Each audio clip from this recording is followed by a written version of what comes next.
Good evening, and welcome to the February 1st, 2021 regular monthly meeting of the Concord School Board.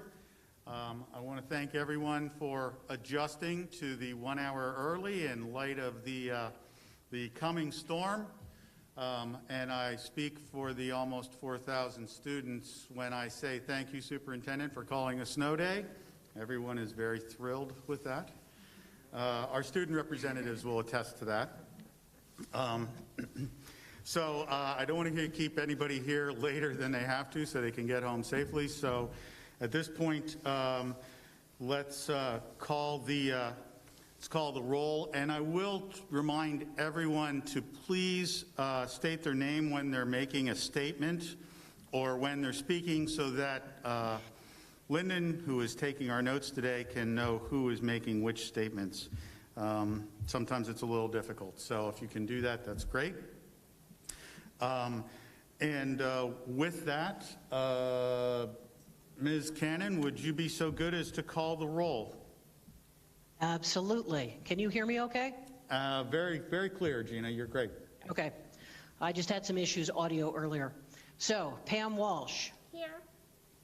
Jonathan Weinberg. Here. Danielle Smith. Here. Barb Higgins. I know Barb was coming in late. Brenda Hastings. Here.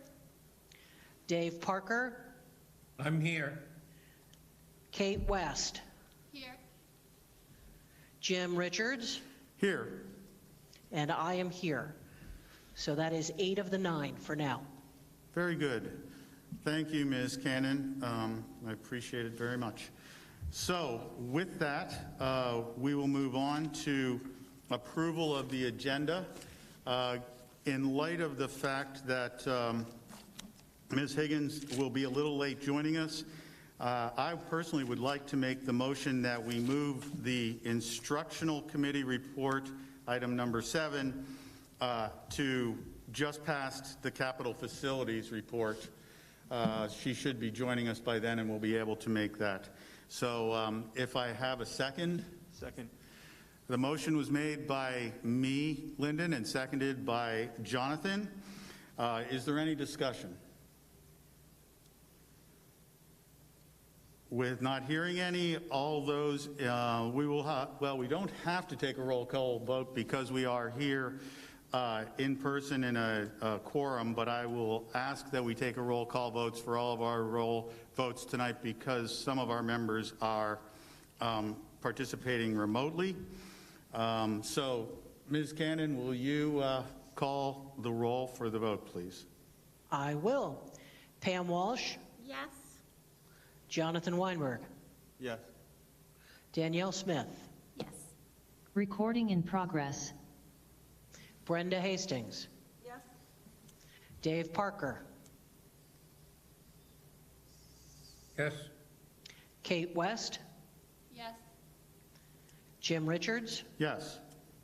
And I vote yes. So that's 8 yes.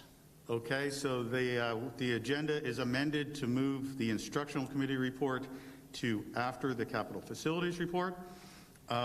Are there any other adjustments or modifications to the agenda? Mr. Weinberg. I would like to make a motion to amend the agenda. The motion I would like to add is relative to House Bill 20, which will be introduced tomorrow. And the motion is, our district is dedicated to cultivating and providing a strong and inclusive public education for students in our schools. House Bill 20, also known as the Richard Dick Hinch Education Freedoms Account Program, compromises not only this ideal, but our public education system as a whole. Therefore, we, the Concord School Board, unequivocally stand opposed to House Bill 20 and any iteration that seeks to dismantle our public education system.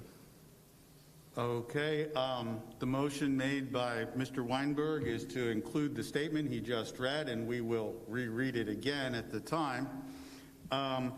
I believe that putting it in the agenda, I would suggest we put it in just before the committee reports. Does anybody have any issues with that or any concerns about putting them in at that point? If there are none, then I'm looking for a second to the motion. Seconded. Kate West. Thank you. Thank you, Ms. West. So, Lyndon, the motion was made by Mr. Weinberg and seconded by Ms. West. And we will be, if approved, we will be putting it right before the committee reports. So, is there any discussion? Could I just ask Jonathan to email that to me so I get the motion accurately? Thank you. Yes, I just did as well. This is Jonathan.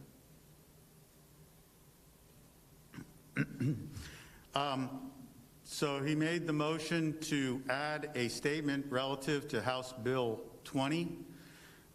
We will go into detail and read the statement at the time when we consider it. But for now, the consideration of a school board statement has been moved and seconded and is up for vote at this point. So, Ms. Cannon, would you please call the roll for this vote? Ms. Walsh, Yes. Mr. Weinberg, Yes. Ms. Smith, Yes. Ms. Hastings, Yes. Mr. Parker, Yes. Ms. West, Yes. Mr. Richards, Yes. and I vote yes. That is 8 yes. Okay, thank you, Ms. Cannon. So this item will be right after item number 6, public comment, and before we get into the committee reports. Are there any other amendments to the agenda for this evening? Ms. Cannon.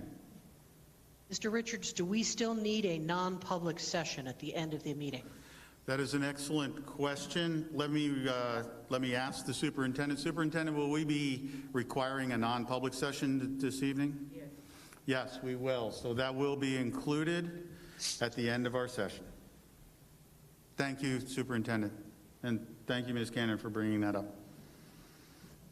Are there any other adjustments to or changes to the agenda?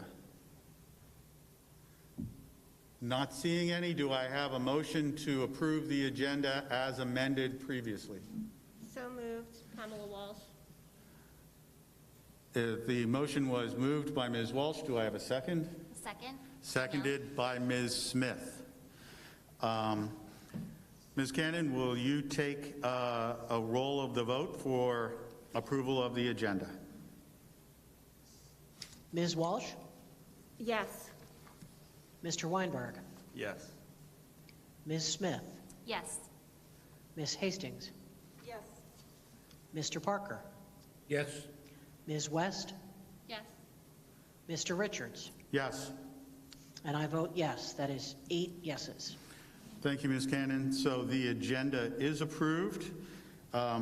With that, we will move on to the next item, which is approval of the board's minutes.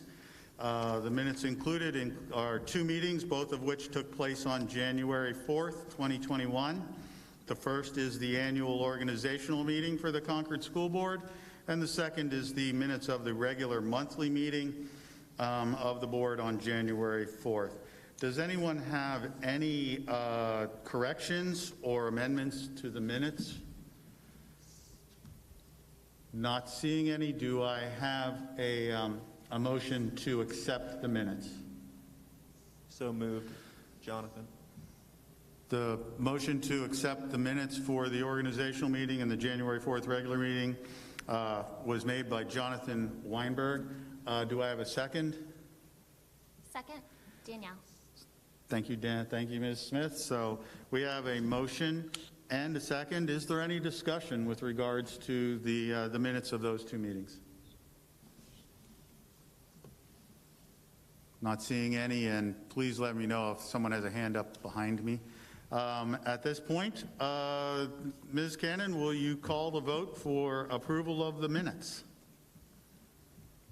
Ms. Walsh, Yes. Mr. Weinberg, Yes. Ms. Smith, Yes. Ms. Hastings, Yes. Mr. Parker, Yes. Ms. West, Yes. Mr. Richards, Yes. and I vote yes. That's 8 yes. Thank you very much. So the minutes are approved. With that, we will go on to item 4. This is the appointment of the deputy clerk, which we deferred from the January 4th meeting.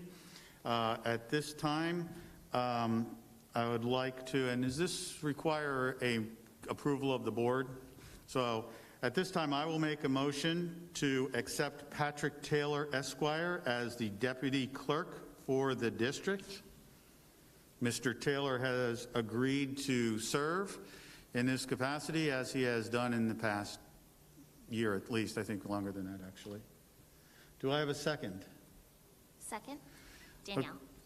All right, so Lyndon, the motion was made by myself and seconded by Ms. Smith for the appointment of Patrick Taylor, Esquire, as the deputy clerk. Is there any discussion? Not seeing any hands. Ms. Cannon, will you call the roll for the vote? Ms. Walsh? Yes. Mr. Weinberg? Yes. Ms. Smith? Yes. Ms. Hastings? Yes. Mr. Parker? Yes. Ms. West? Yes. Mr. Richards? Yes. And I vote yes. That is 8 yes. Thank you very much. And so Mr. Taylor is appointed as deputy clerk. Next item on the agenda are recognitions and reports. For the first recognition, I would like to call everyone's attention to the fact that Mr. Josh Hardy with Concord TV was named to the 40 under 40, and would like to congratulate him on behalf of the school board. Very nice job, Josh. Thank you.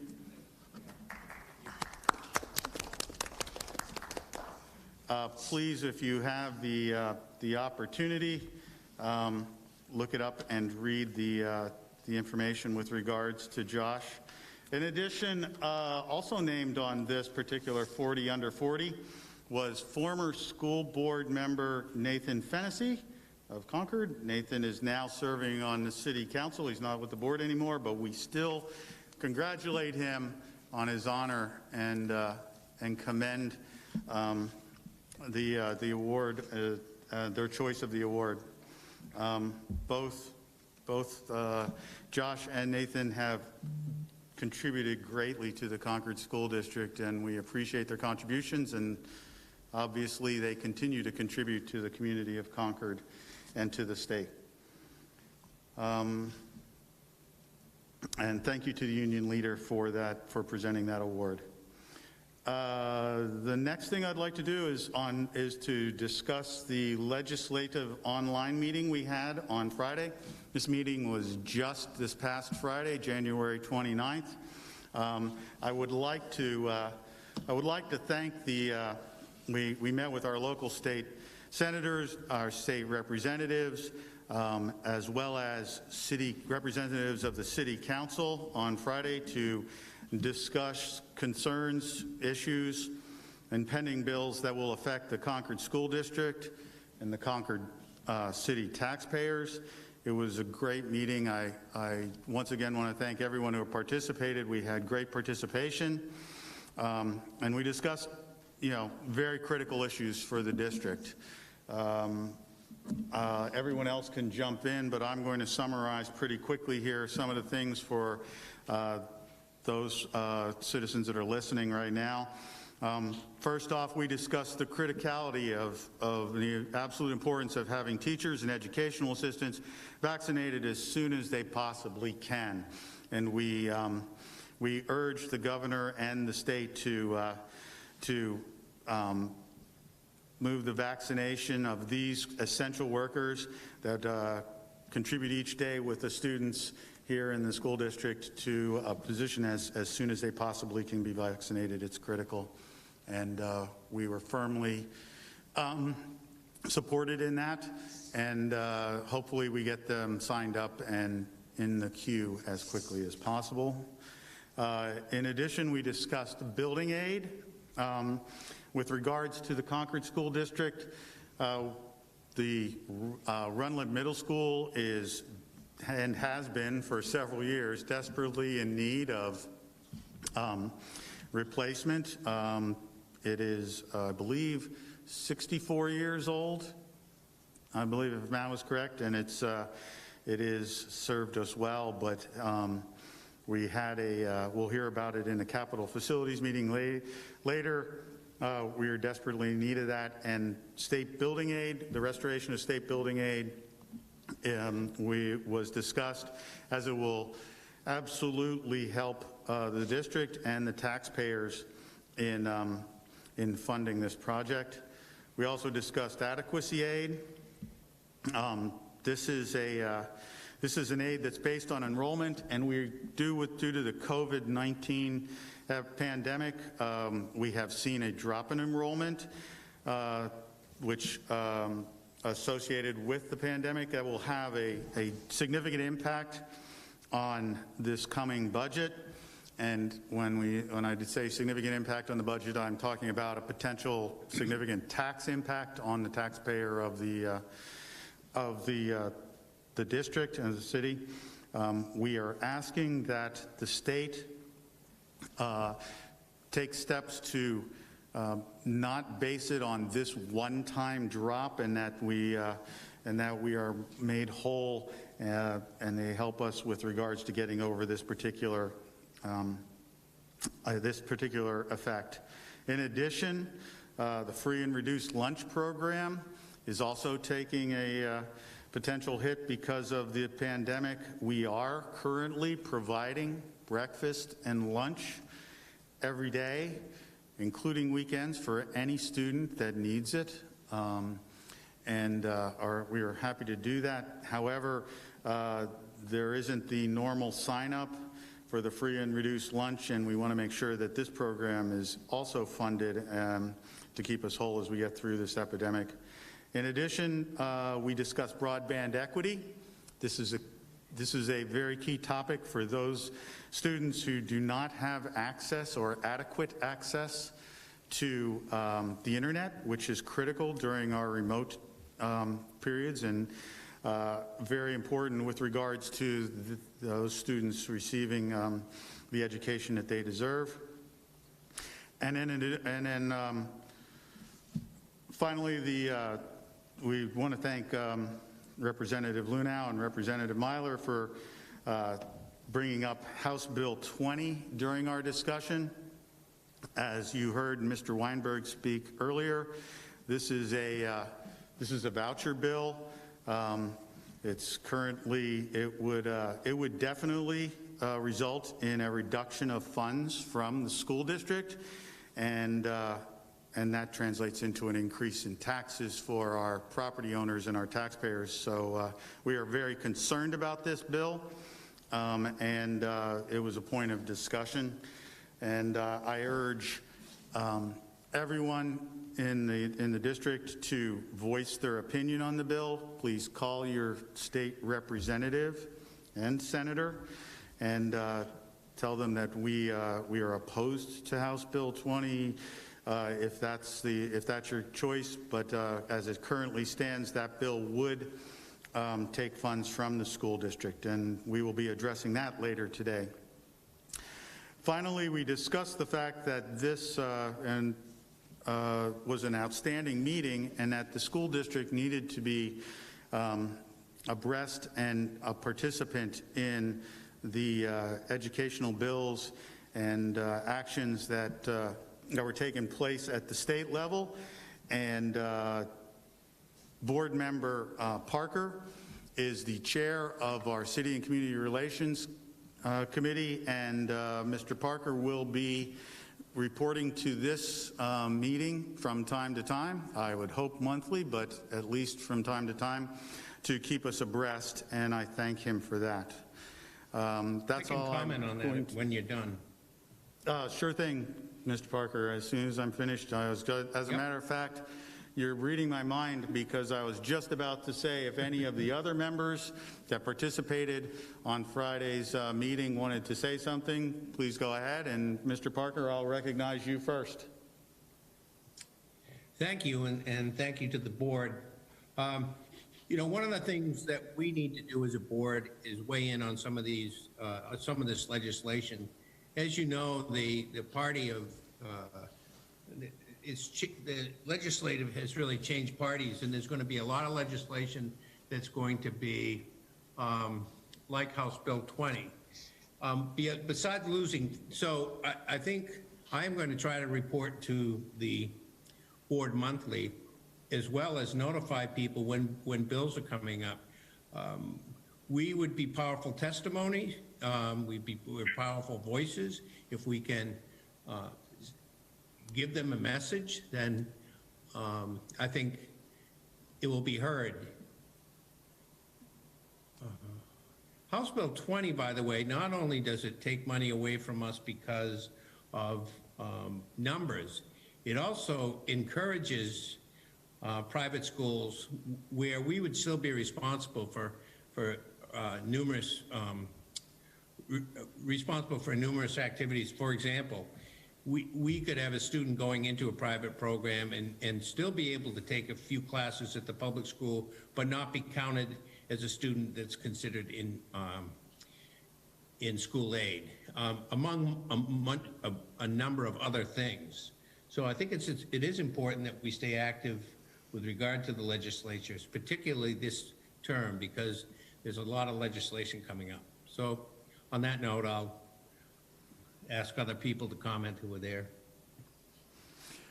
Thank you, Mr. Parker. Does anyone else wish to comment on our meeting on Friday? Ms. West. Thank you.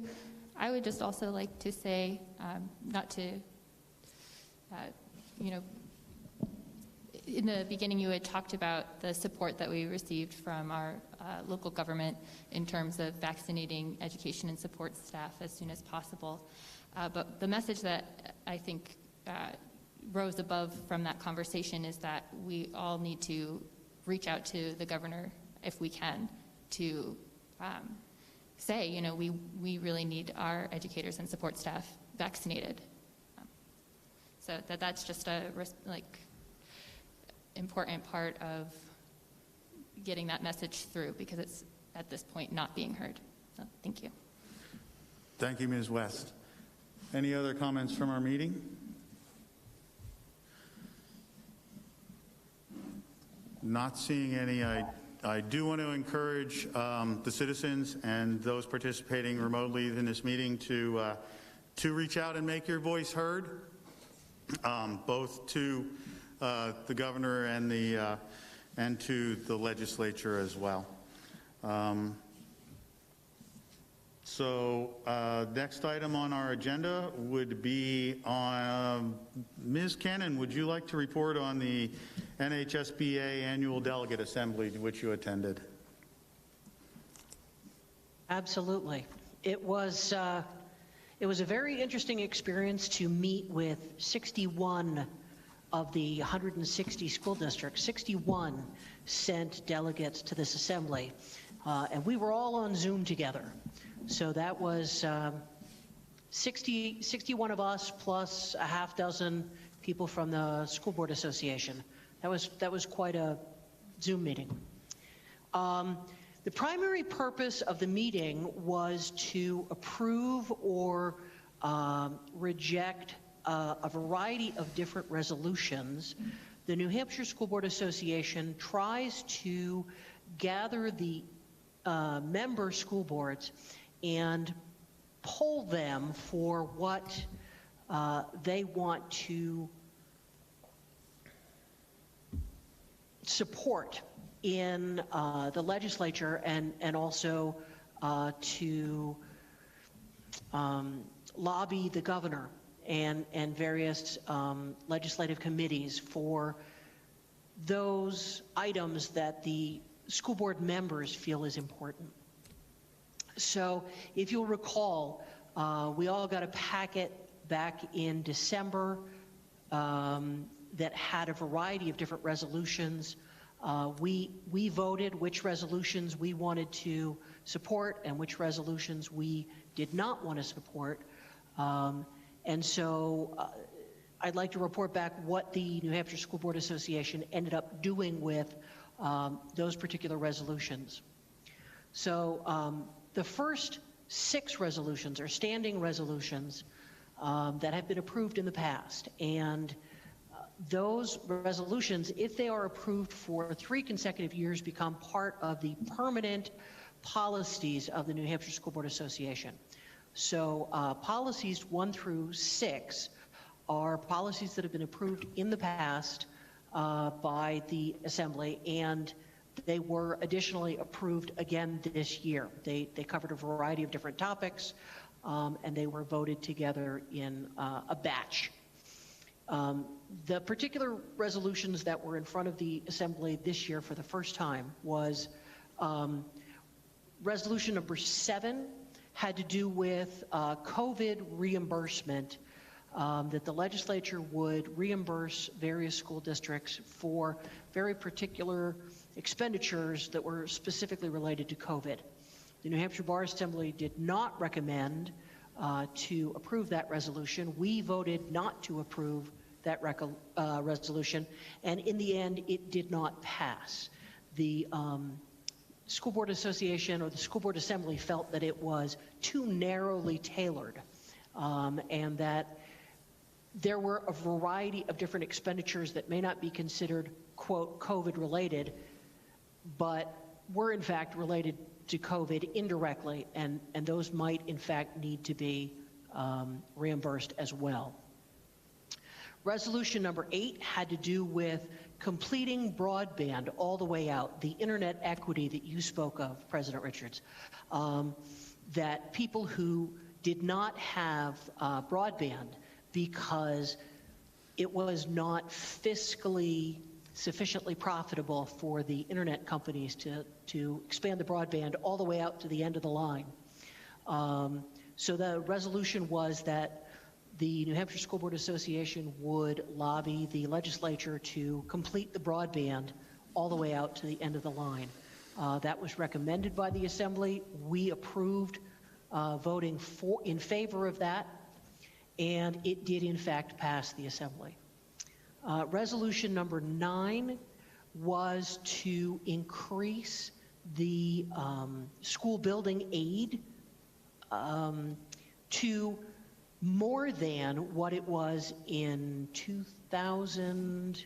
Oh, I may be getting this wrong, but when they stopped funding it, the current bill looks at refunding the building aid, but at the previous level of expenditure. And this particular resolution asked for that expenditure amount to be increased because building prices had increased in the last 4 or 5 years. The New Hampshire School Board Association recommended approving that resolution, and in fact it was passed. Oh, sorry, we also voted to approve that resolution.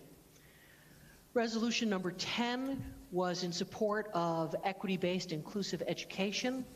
The New Hampshire School Board Assembly or School Board Association did not like the language of that particular resolution and put forward alternative language supporting equity and inclusion in all aspects of education and adhering to anti-discrimination laws. The NHSBA recommended passing the resolution with the alternative language. Our board approved voting for the alternative language, and the alternative language passed. Resolution number 11 was that the state should define by calculation any inter-district tuition in order to reduce confusion regarding tuition paid by sending districts to receiving districts. The School Board Association did not recommend passing that because it felt that the sending and receiving districts needed to be able to negotiate that amount. We voted not to approve that resolution, and that resolution did not pass. We're almost done, or we're getting there. Resolution number 12 was to require, basically require remote students to be on video camera while they are attending class, and also for various school districts to provide privacy tools to, what's the word I'm looking for, to cloak location so that there was privacy for the students, but that they were actually on video at the time they would be in class. The NHSBA did not recommend passing that resolution because it felt that it was not appropriate to require all students to be on camera in order to be in class. We voted to not recommend that resolution, and it did not pass. Resolution number 13 had to do with sending districts and receiving districts and who received IDEA allocation from the New Hampshire Department of Education. Previously, the New Hampshire Department of Education sent IDEA federal funds to the sending districts, and then following a U.S. Department of Education audit, sent those funds to receiving districts. This resolution was asking that we support legislation that would require the New Hampshire Department of Education to go back to the old way of allocating those funds. The New Hampshire School Board Association did not take any recommendation whatsoever because it was late in submitting the resolution, and they put it to the board, they put it to the floor as a vote. We voted to take no action on that particular resolution, and that resolution, in fact, was passed. Resolution number 14 was the differentiated aid question and whether or not the school districts would be held harmless to some extent using 2019-2020 enrollment numbers. Again, it was a late submission, and the New Hampshire School Board Association did not take a position whether or not it should recommend that resolution. We voted to support that resolution, and it did in fact pass the New Hampshire School Board Association. Finally, there was a motion made from the floor. This was the first time I attended, but it did appear to me that this was an unusual action to take a motion from the floor. There was a motion that the School Board Association push or not push, but support legislation and lobby in favor of moving teachers and support staff in our school buildings to be moved up to 1B classification for the purposes of COVID-19 vaccinations. There was some very robust discussion about how concerned various school boards across the state were that our teachers are not being vaccinated at the first opportunity, that they were not even, there was some discussion about that they should have been 1A vaccinations since they are essential personnel and often in very close contact with our students. But finally, after a lot of discussion back and forth, the New Hampshire School Board Association decided that they would support, or the members would support and voted for having the School Board Association send a letter to Governor Sununu encouraging teachers to be moved up to 1B status for the purposes of vaccination. Thank you, Ms. Cannon, and we appreciate the fact that you represented the Concord School District and the Concord School Board at that meeting. Does anyone have any questions for Ms. Cannon? Not seeing any. We will move on to our report from our student representatives. So, Janita and Alice, you're up. Thank you. Good evening, members of the board. Today marked the first day of two notable events at CHS. First, it was the first day of semester 2 for all CHS students, with quarter 2 coming to a close last Friday. Students with new quarter or semester classes will begin them this week. As you know from our last meeting, students did not have midterms. The end of the semester stress is always expected, but we know students definitely benefited from not being expected to also take midterms on top of such a different year of learning. We appreciate the administration's decision for that. In other first day news, Today was the first day back for hybrid learning at CHS. Students and faculty have done an excellent job with following mandatory procedures to ensure everyone's safety. As the school year progresses, we hope the cooperation will continue.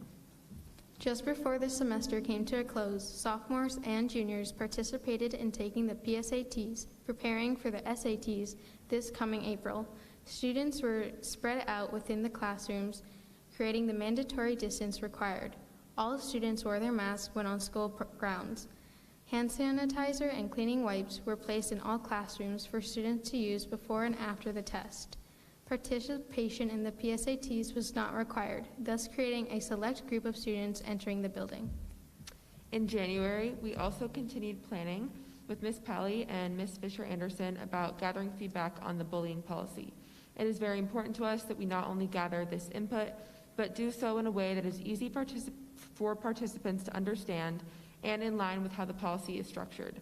Our goal is to take a focused group-based approach as the policy leans to more reading and discussion. Our goal with a plan to include beyond just high school students, we understand these conversations will look different across the ages. Our current focus is determining what the best way is to organize and facilitate these groups so they are effective and COVID safe. Our meeting this week will allow us to discuss this and other areas further. We look forward to continuing with this policy and updating you all on our progress. I also just want to thank Superintendent Murphy for the snow day tomorrow. I know that we've learned to do remote learning, but I think students appreciate that normalcy of getting some time in the snow and a little bit of break. So thank you for that. And that's all from us. Thank you both very much. Congratulations on completing your semester. And we look forward to hearing more from you in our policy meetings as well as in the meeting here. So, Superintendent Murphy, I believe your report is next.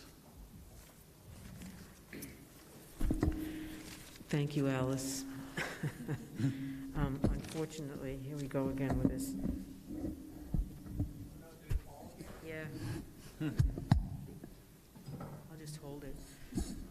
Not everyone agrees with the decision that's made, but that's snow day, and that's the life of a superintendent when trying to make those decisions. But I do think that our students have worked very hard. I think they've hung in with us since last March.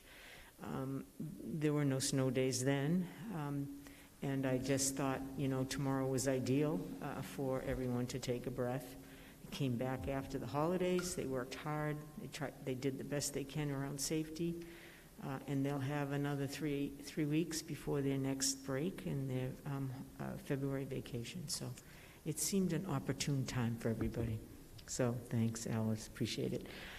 I just wanted to take a couple minutes to review the work that's been done around our anti-racism, and discrimination work, along with equity. And we've been asked that question a number of times. So I thought I'd start tonight, kind of highlight. It's in your board packet. I thought I would highlight the efforts that have been made by the district since last spring, and share that with you, and also share that with the public.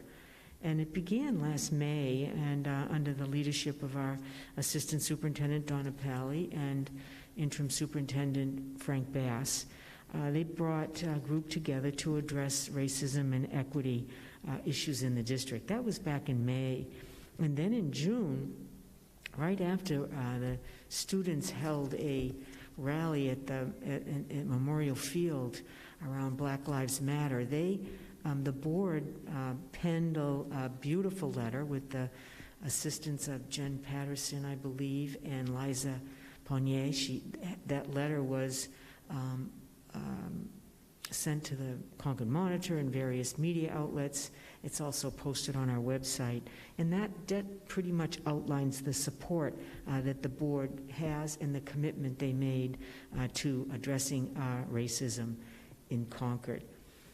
Since that beginning steps took place with an advisory, we've been meeting pretty much monthly.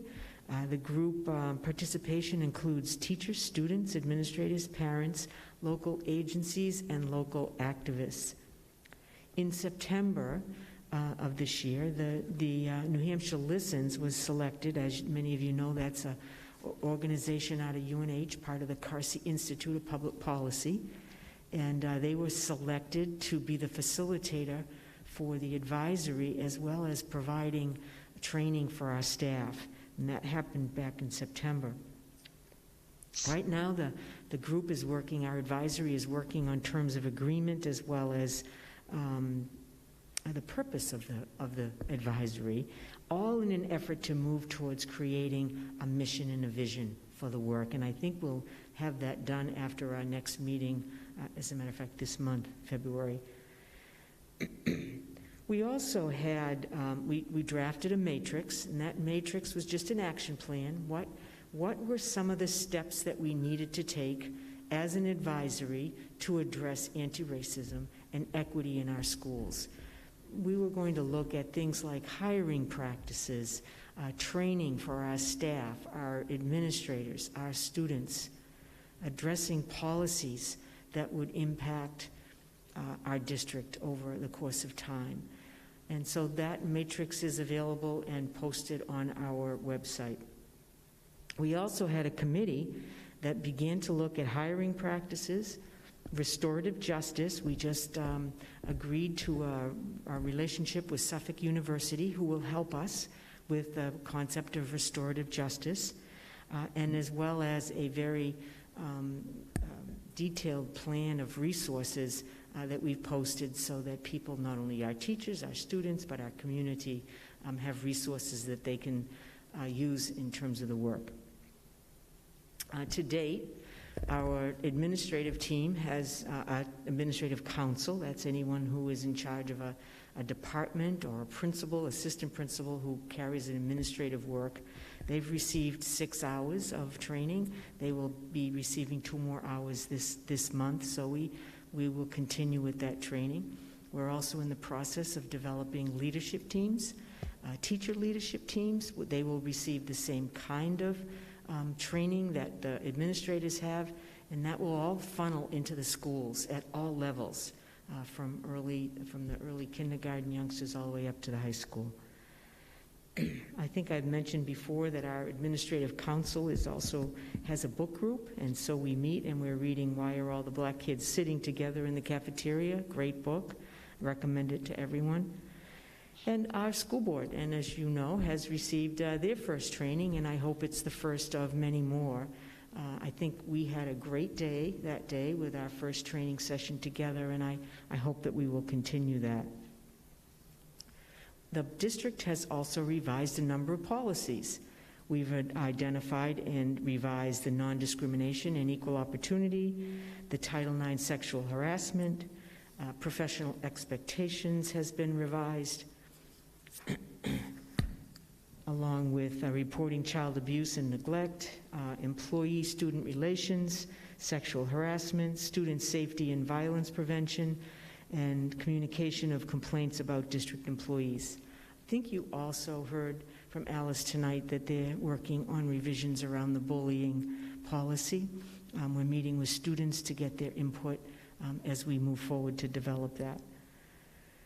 Currently, the policy committee is working very hard on 2 policies, taking their time, being very careful, gathering a lot of data, a lot of resources, and the policy is on transgender and gender nonconforming students, as well as a policy on pregnancy. So those policies take time, but they very much are part of the work that we're doing around not only anti-racism, but anti-discrimination. And lastly, I think that the district is really in the process right now of gathering data around discipline issues, suspensions, expulsions, the interactions that students may have with our SRO, and how that happens. We'll bring that information to our committee, because that is one of the action items on our matrix. And so that's underway. We're close to having that done. But there are other things we want to look at too. Attendance. We want to look at AP classes and who's in AP classes, and are there differences there that we should look at. So we're gathering that, that information with our folks at the high school. As we entered January, there were also activities. You met with Change Concord group. I thought that was a great discussion, sharing who you are. I mean, you couldn't really get into policy, and you couldn't get into all the things that you do, and because you were sitting as a board and you were all together. But I think it was really important to make that connection, have those relationships with that group as we work together in partnerships to address anti-racism. Last month, the board voted unanimously to support a motion to address racism in the district.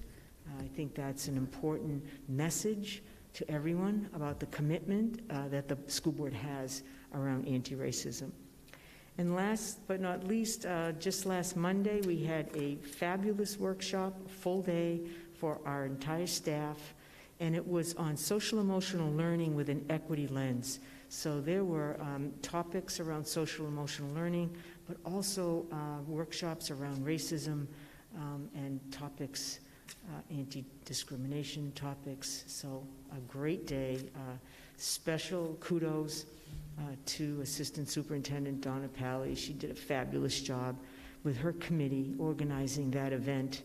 And we received a lot of very positive and favorable responses to that day. So that kind of brings me up to speed about where we are. I think that's been asked a number of times. I will post this on our website. We have a website now for our work. Our anti-racism advisory has a web page. And so we're posting materials, notes, minutes, agendas, things like this overview, resources on that. So take a peek at it when you get a minute. Jim. Superintendent, just for those who are listening or watching, where can they find that webpage? It's on our website. It's on the SAU 8 website, and you'll see, Donna, how is it right on the front page? Okay, we're developing it, so it's the link that you'll see. It'll be on the front page. It'll be a link, and you can click on that and go to it. So hold off for a little bit. I thought we were up and running. We weren't quite there. That's okay. We've been adding items to it, so Karen Risa has been helping us in the office. Outstanding. We look forward to it. You mentioned the fact that we have teachers, students, administrators, parents, agencies, local activists, 2 school board representatives as well. I'll add to that. Thank you. We're very, Thank you. we're very proud to have them on there. How many people are on the committee total? Well, we've had as many as over 30 in attendance. And of course, you know, everybody's schedules vary, so it varies anywhere from 20 to 30, depending. But we've had really good participation. We know that that will be extended as we develop these leadership teams and teams in the schools. So we're very happy, and there's been great support from our community. Excellent. And I speak for myself, but I think I reflect the full support of the board for the work that you're doing. And we thank our members on it, and we look forward to, I look forward to, and I think we all look forward to additional training for the board. We're anxious for that. And look forward to participating in that as we all work for, well, hopefully the elimination of racism and the realization of equity for all of our students. Does anyone else have any questions? Mr. Weinberg. It's more so just a comment. I want to go back to the professional development day last week. I attended a couple of the sessions, and I thought they were very robust. I want to highlight one especially, the Dear White Educator. I just want to say to all the educators in it, great job. I commend you all. You were actively participating, and I think these sessions are so important. Thank you, Mr. Weinberg. Any other comments or questions for the superintendent? Ms. West. I just had a quick question about the data collection. It just sounded as though you had said the high school, but I just wanted to ask that you're also getting data from the middle and elementary From the middle school too, yes. Thank you. Thank you. Any other questions or comments for the superintendent with regards to the committee to address racism and discrimination? Not seeing anything. Is that everything you have for us this? I'm good. You're just going to rest on your popularity as the person who canceled school.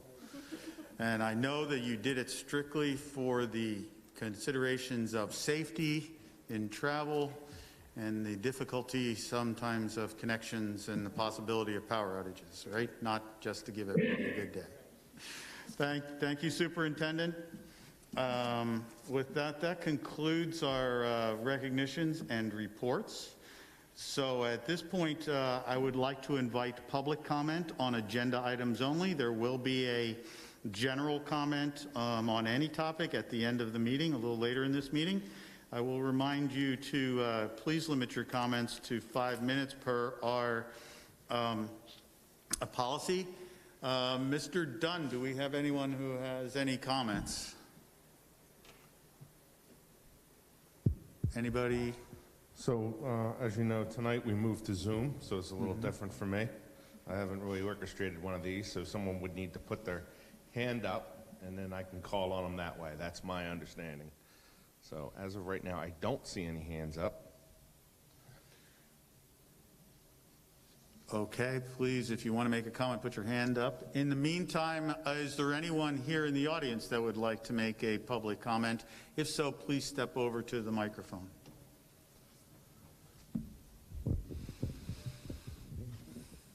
Thank you. Would you state your name? My name is Maureen O'Brien Adams. I have 2 kids at Concord High. I've spoken at a meeting in the past. I was on the task force for, I think it was safety at some point, and then last March, I think it kind of, the meetings themselves stopped, and I haven't heard anything else to finish that. I know we got the Title IX position since then. I've spoken to her a little bit. I still remain concerned about safety, specifically drug use in schools, especially starting back in school. You know, I think it's fine that we talk about transgender, sexual harassment, racism, equity, and all that. But those things on the surface don't kill people. Drug abuse does kill people, and hundreds of kids a day do drugs in the bathrooms in this school.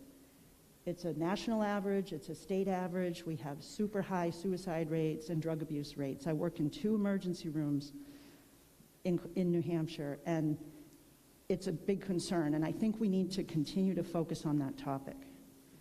I think we need to be careful getting off the goal of education. That's why we're all here.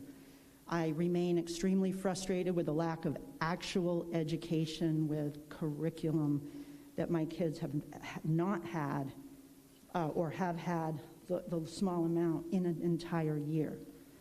I think we need to focus on keeping kids in school. And if we don't, I think I'm going to start a petition to ask for specific data for why schools are not open. Somebody mentioned essential workers, teachers, and vaccines. That's fine, but essential workers work in person. They're essential. So if you're going to call them essential, I don't care if they get the vaccine or not. That's their own personal choice. But I do care if they're going to be considered essential, they should be here in the building and teaching kids. I've sat and listened to both my kids try to do online learning, and there's so much time wasted. It's extremely frustrating. It's really hard for kids. I have heard that a lot more kids are depressed, suicidal, actually using drugs so they can sit in front of the computer for 7 hours to get through remote learning. It's a concern. It's a real concern of mine. We're here to build character. We're here to build excitement for learning. We're here to teach kids to be good people, to be adults, to be well-rounded, to be educated, and have an enthusiasm for learning. And we can't do that remotely. So I would ask you, please, let's talk about the data when you close these schools again. I think it's important to know. I think everybody needs to know why they're closed. I work in the medical field. Everything is evidence-based, and I'd like to see actual numbers because kids aren't dying from COVID in any great number, and I don't think proof has been shown that people in school are killing other people with COVID. So I'm sorry to be this blunt about it, but I want my kids in school, and I think schools need to stay open, and people who don't want to go to school can do it remotely at home, students. But I think we need to understand there are schools around us that are in school in person, and I would like Concord to join that bandwagon and stay in school. Thank you. Thank you for your comments, Ms. O'Brien. Do we have anyone else here in the auditorium that would like to make a comment?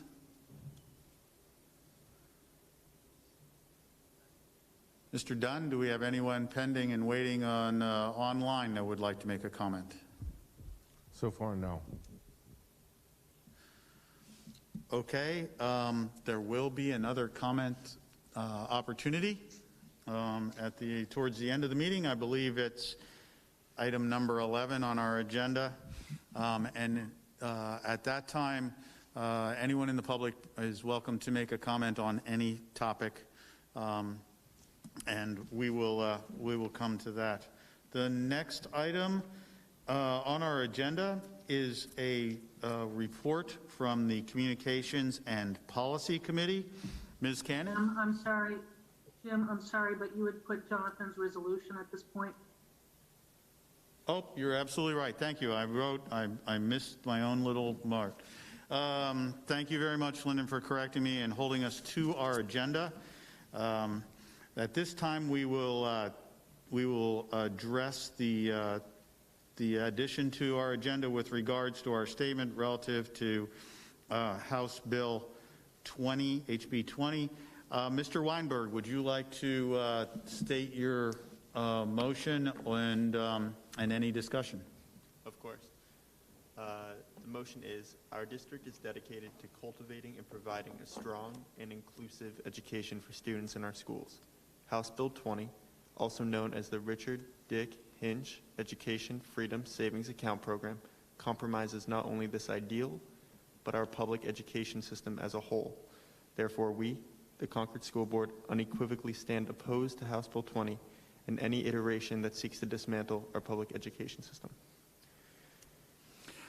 Thank you, Mr. Weinberg, and I assume you're making this you're recommending that we have a motion for the board to make a public statement and to the effect that you just read. Yes. Okay. Do I have a second for this motion? Second. Okay. The motion is made by Mr. Weinberg and seconded, I believe, by Ms. Smith. Any discussion from the board members? Yes, Ms. Hastings. Do we have a copy of the bill that we can look at? Did we get a copy of that?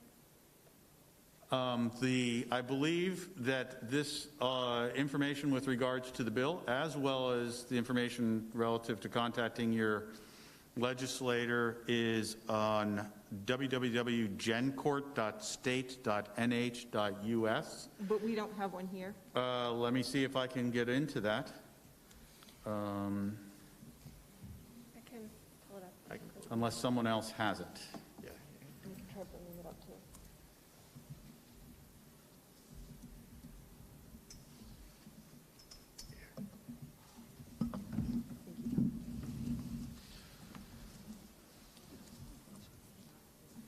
Yes. Oh, okay. Wow. Very good, Mr. Dunn. He's faster than I am. The text?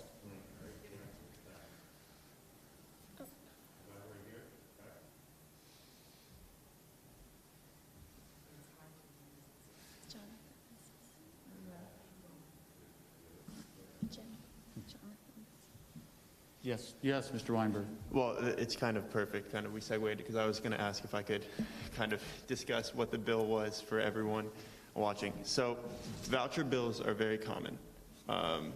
They've been proposed in the New Hampshire State Legislature in previous years. What makes this voucher bill unique is that the eligible students is very wide. Over 95% of New Hampshire students will qualify, which is very rare under these circumstances because voucher bills are intended to support low-income students or students who are not often represented in schools. And why is this going to be so challenging for public education? because the district receives adequacy funding per student between $3,500 to $8,600.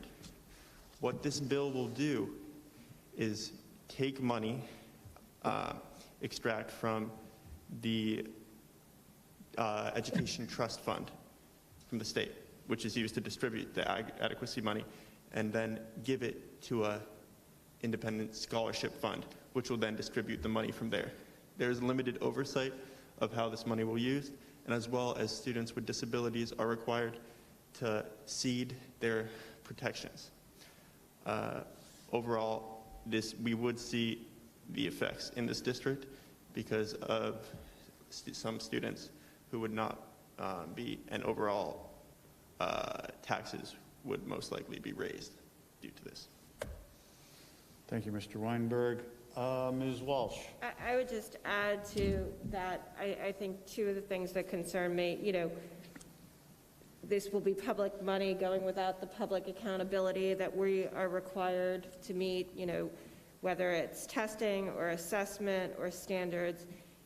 Families could also be asked to sign away their child's rights under the IDA, for equal protections. While we can't discriminate, the schools that will get voucher money will be allowed to discriminate and choose students. So I think there's a lot of things that concern me about the use of public money for this, but also the impact on our district, because it may only be a few students. We won't be cutting classes, but we will be losing significant funds. Thank you. Ms. Hastings. Have we been able to determine, just in a general idea, how many students that we think we might, or what the financial impact on the Concord School District would be with this bill? Superintendent, do you want to address that? Well, think about the things that we're affected by right now. Just in Concord alone, you have, right now we have 80 students who are homeschooled. We send students to Bishop Brady. We send students to St. John's, Shaker Road. I mean, there's a lot of private schools in the area. So those students would be eligible for this voucher that would defray the costs of their education. And so I can't give you a hard number. We know that we lost 160 youngsters this year because of the, of the pandemic. Whether they stay away and don't come back, we think most of them are coming back, especially the elementary youngsters will be, based on what the principals were able to find out, they'll be back. But we don't know exactly how many it will be. And there's students that may live in Concord and attend Exeter, Phillips Exeter, Phillips Andover, might attend St. Paul's. All of those schools will be eligible for this. And that those are funds that will impact our district. Because those funds would then leave Concord and go to the new district. Right. It's kind of follow the child kind of concept. Yes. But I would say that it's more than the fact that we would lose funds, is that we know the state of New Hampshire has not historically been super generous with state and local aid and education funds, and these are funds that are not currently being spent. So it would be coming, we would be competing for basically the funds that we have now. So kids that are already at Bishop Brady might become eligible for funds. So we'll be competing against a more limited pool unless the legislature decides to increase funding. So it's not just the ones that will be losing, but the kids whose families chose for other reasons and who hadn't been getting this support might get this support, which will just take the $1 billion the state spends and force it to be spread out further. And honestly, that doesn't address the diverse students that we have. We have youngsters with 504 plans. We have youngsters who have IEPs. We have youngsters that are learning the English language. We have a variety of students that we service And just think about youngsters in first grade, just speech and language.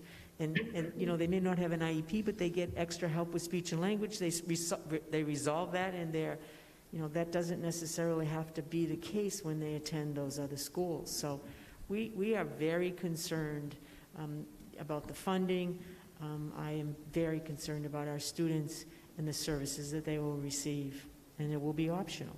Can I just clarify, would Concord still be responsible for those 504 plans and those IEPs?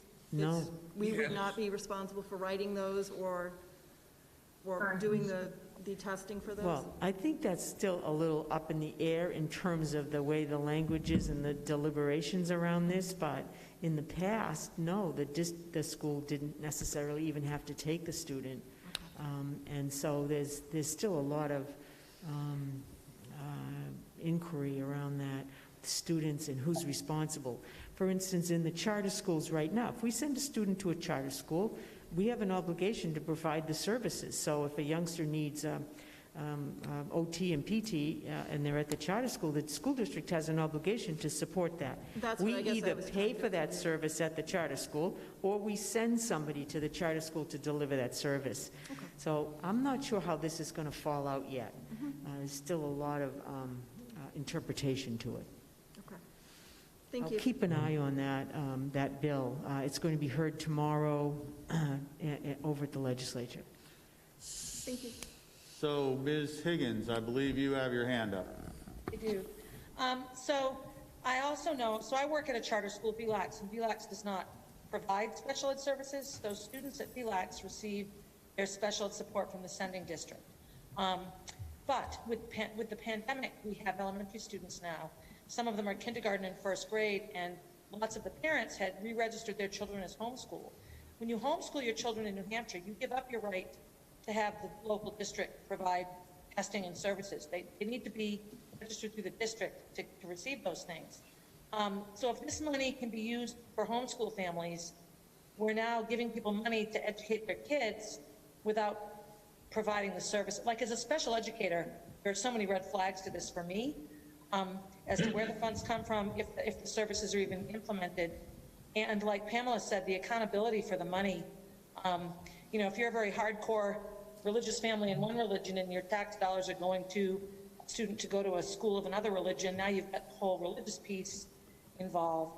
I don't know the specifics of these, but what stands out to me right away is the special ed piece. That would need to be much more clearly stated, I would think. Mr. Chairperson, how do you raise your hand? I can't. You're doing a fine enough job there, Mr. Parker, by just letting me know. You can go ahead. This is a point of clarification. I agree for a whole lot of reasons that this bill really works to public schools' disadvantage. I do want to, and it's timely because tomorrow's when it's first being heard by the Education Committee. I caution us about voting, at least in the future, be aware of putting this on the agenda. I caution us about voting on something we haven't read. And so I think under the circumstances, we all know enough about this bill that we want. I'm comfortable weighing in, but I also caution us about not being able to read something we're voting on beforehand. Thank you. Thank you, Mr. Parker. Other comments from the board?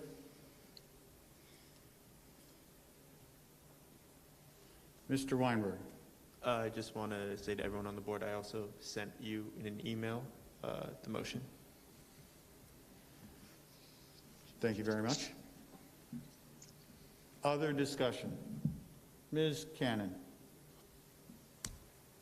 I just wanted to ask whether anyone on the board, and Jonathan, you seem to be particularly educated about this. I remember hearing and seeing something about how people can sign up online to register their support or objection to this. I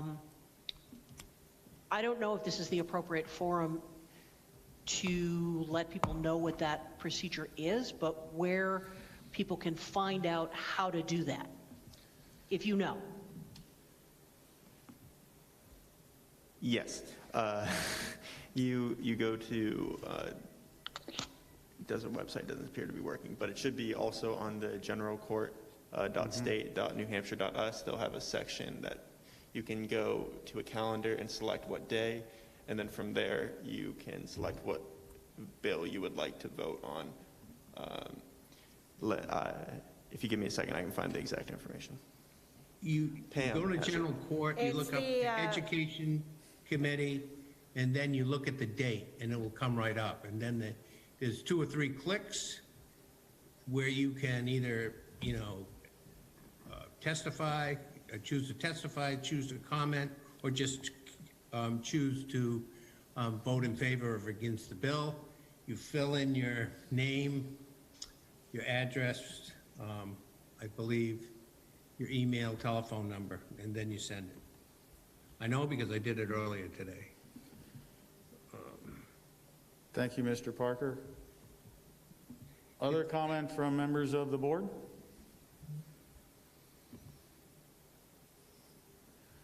Not seeing any. The motion has been made and seconded. We'll conclude discussion, and Ms. Cannon, would you please call a roll call vote for us, please? Ms. Walsh? Aye. Mr. Weinberg? Aye. Ms. Smith? Aye. Ms. Higgins? I think I'm going to abstain, just because I don't feel educated enough to make a solid vote one way or the other. Ms. Hastings? I too will abstain until I can study this a little bit more. Mr. Parker? Aye, and I have read the bill. Thank you. Ms. West? Aye. Mr. Richards? I have read it and I vote aye. And I am going to abstain because I have not read it. So there are 6 yes and 2 abstains. Ms. Higgins, Ms. Hastings, and myself, Ms. Cannon. So the motion passes. Are there any more comments with regard to that, or can we move on to the communications and policy? Yes, Superintendent. If you have something like that, Jonathan, if you have a bill or something that you want, we'll get that ready for you. You just let us know, and you want the bill, HB 20, we would have made copies and had it for you tonight. So anytime you have a bill or something that is of interest to you, just give us a quick call or an email, and we'll prepare it and have it ready for you at a board meeting, okay? Thank you. Thank you, Superintendent, and that, if any board member wants to make a motion or to introduce something, if they let us know 7 days in advance, we will be able to prepare items and distribute them among the board. At this point, as we had done earlier, in order to accommodate Ms. Higgins, and we didn't realize that she would be here quite so quickly, we did change the order of our committee reports, and so communications and policy will report first. Ms. Cannon? Yes, so the Communications and Policy Committee met on January 20th and to look at a couple of our current policies. We have 2 that are before the board for a second reading and 1 that is before the board for a first reading. So the first policy that's before the board for a second reading is policy number 402, which has to do with training and information relative to child sexual abuse. This is a policy that was put in place, and I don't know whether Kathleen's, or not Kathleen,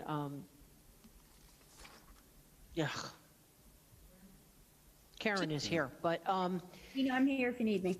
yeah, this was a required policy, was it not?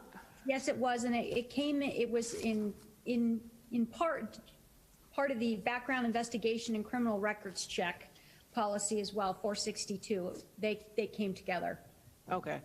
So these are policies that we discussed, we've looked at closely, and then we brought them to the board for a first reading at last month. We need to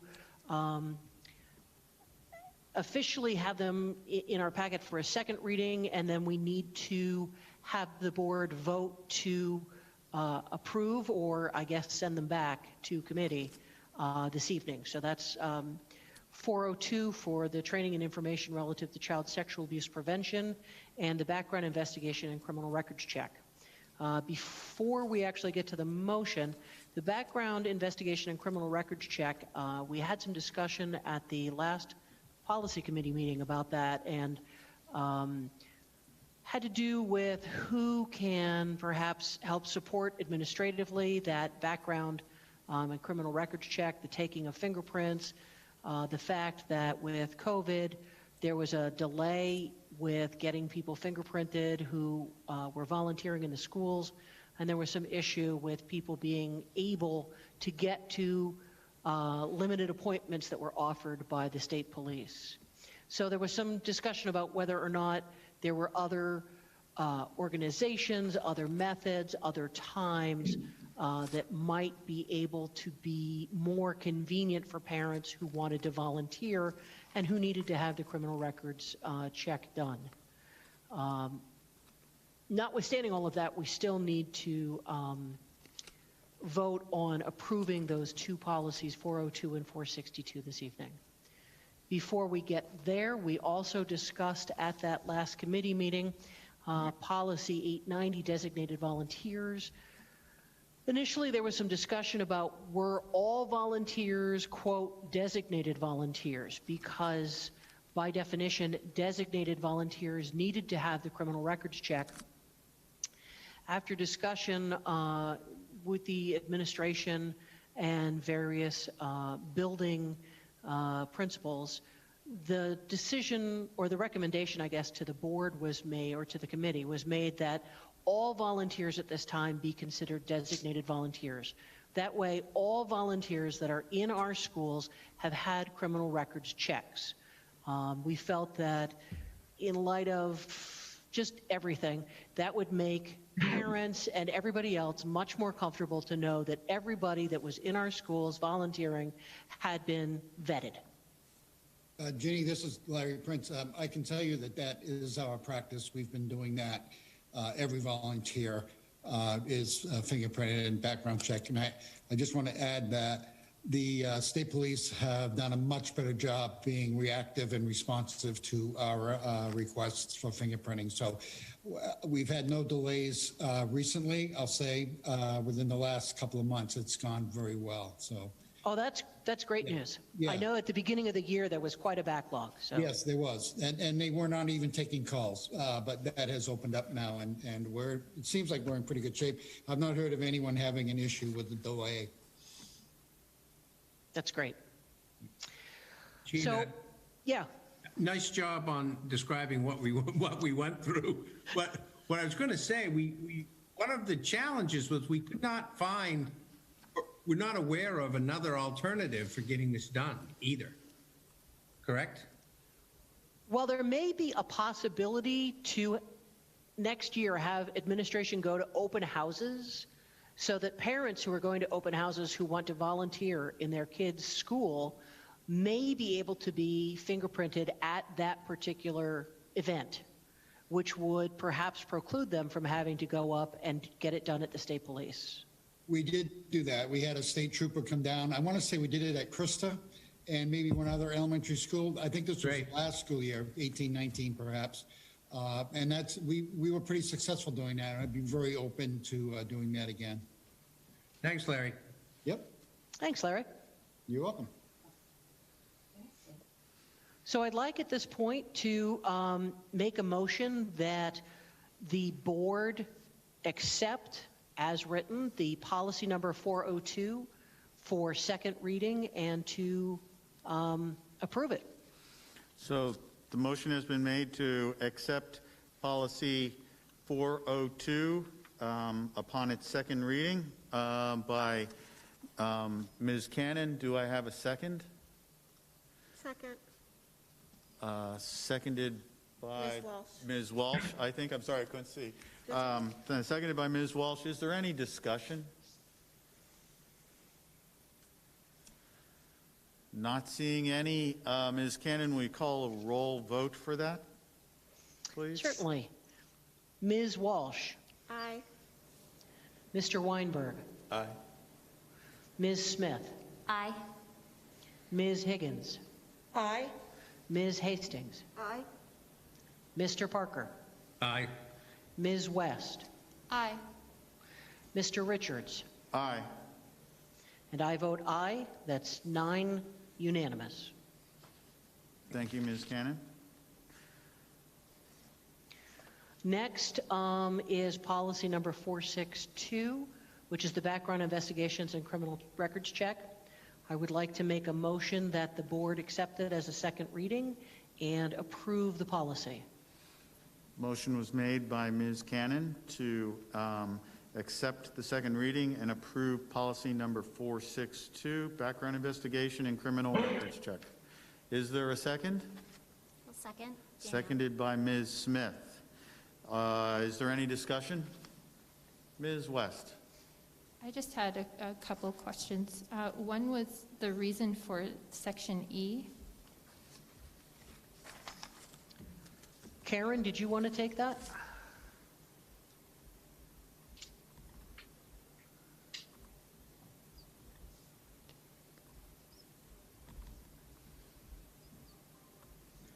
Okay, I guess Karen is not here. No, I'm here. Can Oh, you- okay. I can now. Section E, as I'm reading it, pertains to the bus drivers, bus monitors, substitute teachers, and other non-applicants. My understanding from reading at least E2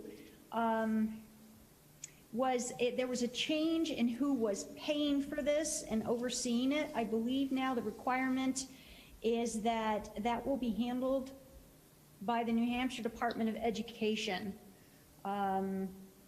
As to the substitute teacher and other non-applicant, that, I'm sorry, I don't have an answer for you at this time. But definitely the bus drivers and bus monitors was because they switched over who was going to oversee it.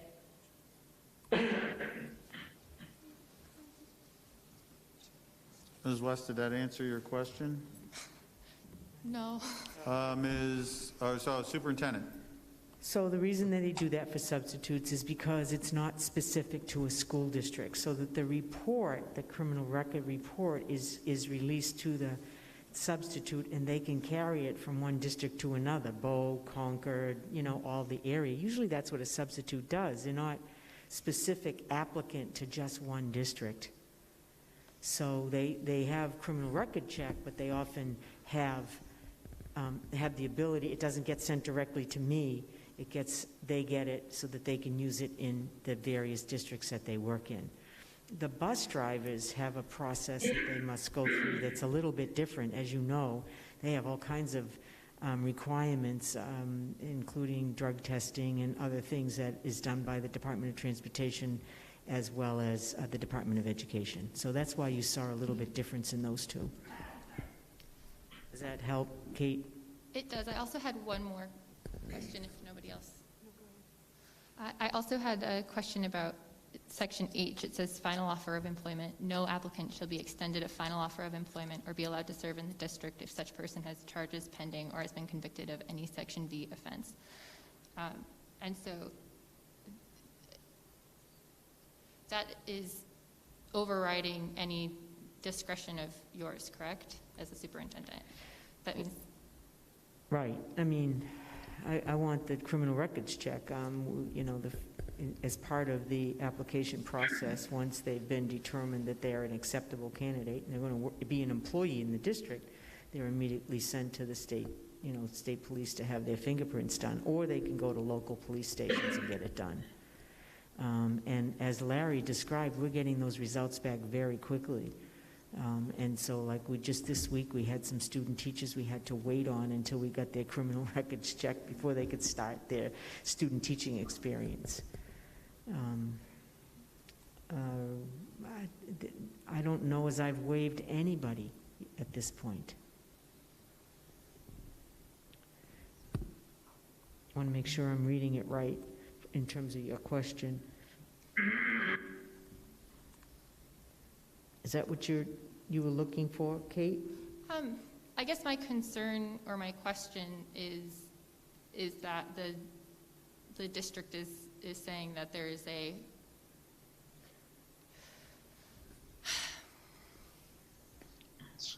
and I suppose I would have to look into what every section,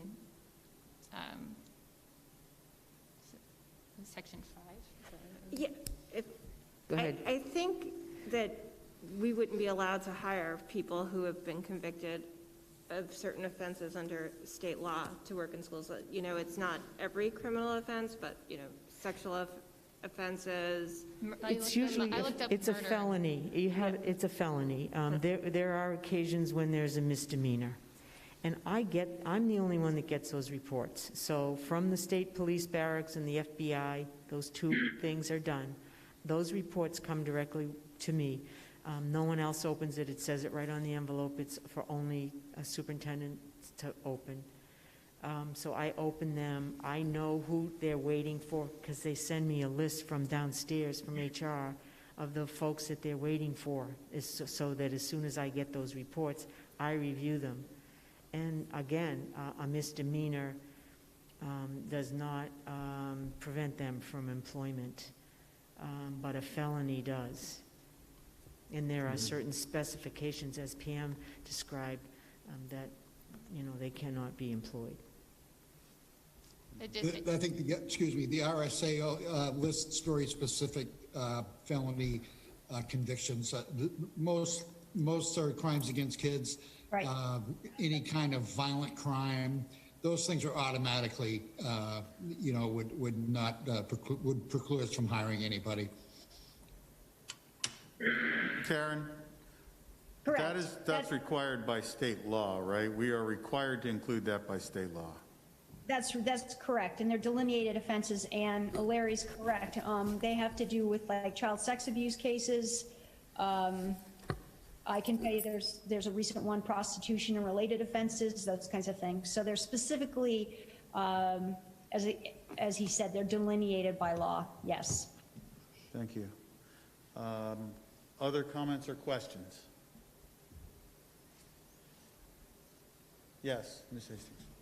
It's Brenda Hastings. Superintendent Murphy, so to make sure I understand correctly, if an applicant applies for a job and has a misdemeanor in their record, you get notification of that, but no one else does? I receive every report, whether there's a misdemeanor, a felony, or no record at all, so that we know that every single person has been checked and that we have that. Once I get that record, it has to be destroyed. So I guess I'm wondering, so you might hire somebody that has a record and Right. no one else would know that? That's right. Okay. That's right. But we would have to call that person and tell them why they're not having employment in the district. So it's a discussion between myself and the employee. Okay. Do we have other questions from the board? I'm not seeing any. If so, then we'll close discussion. And Ms. Cannon, you call the vote. Ms. Walsh? Aye. Mr. Weinberg? Aye. Ms. Smith? Aye.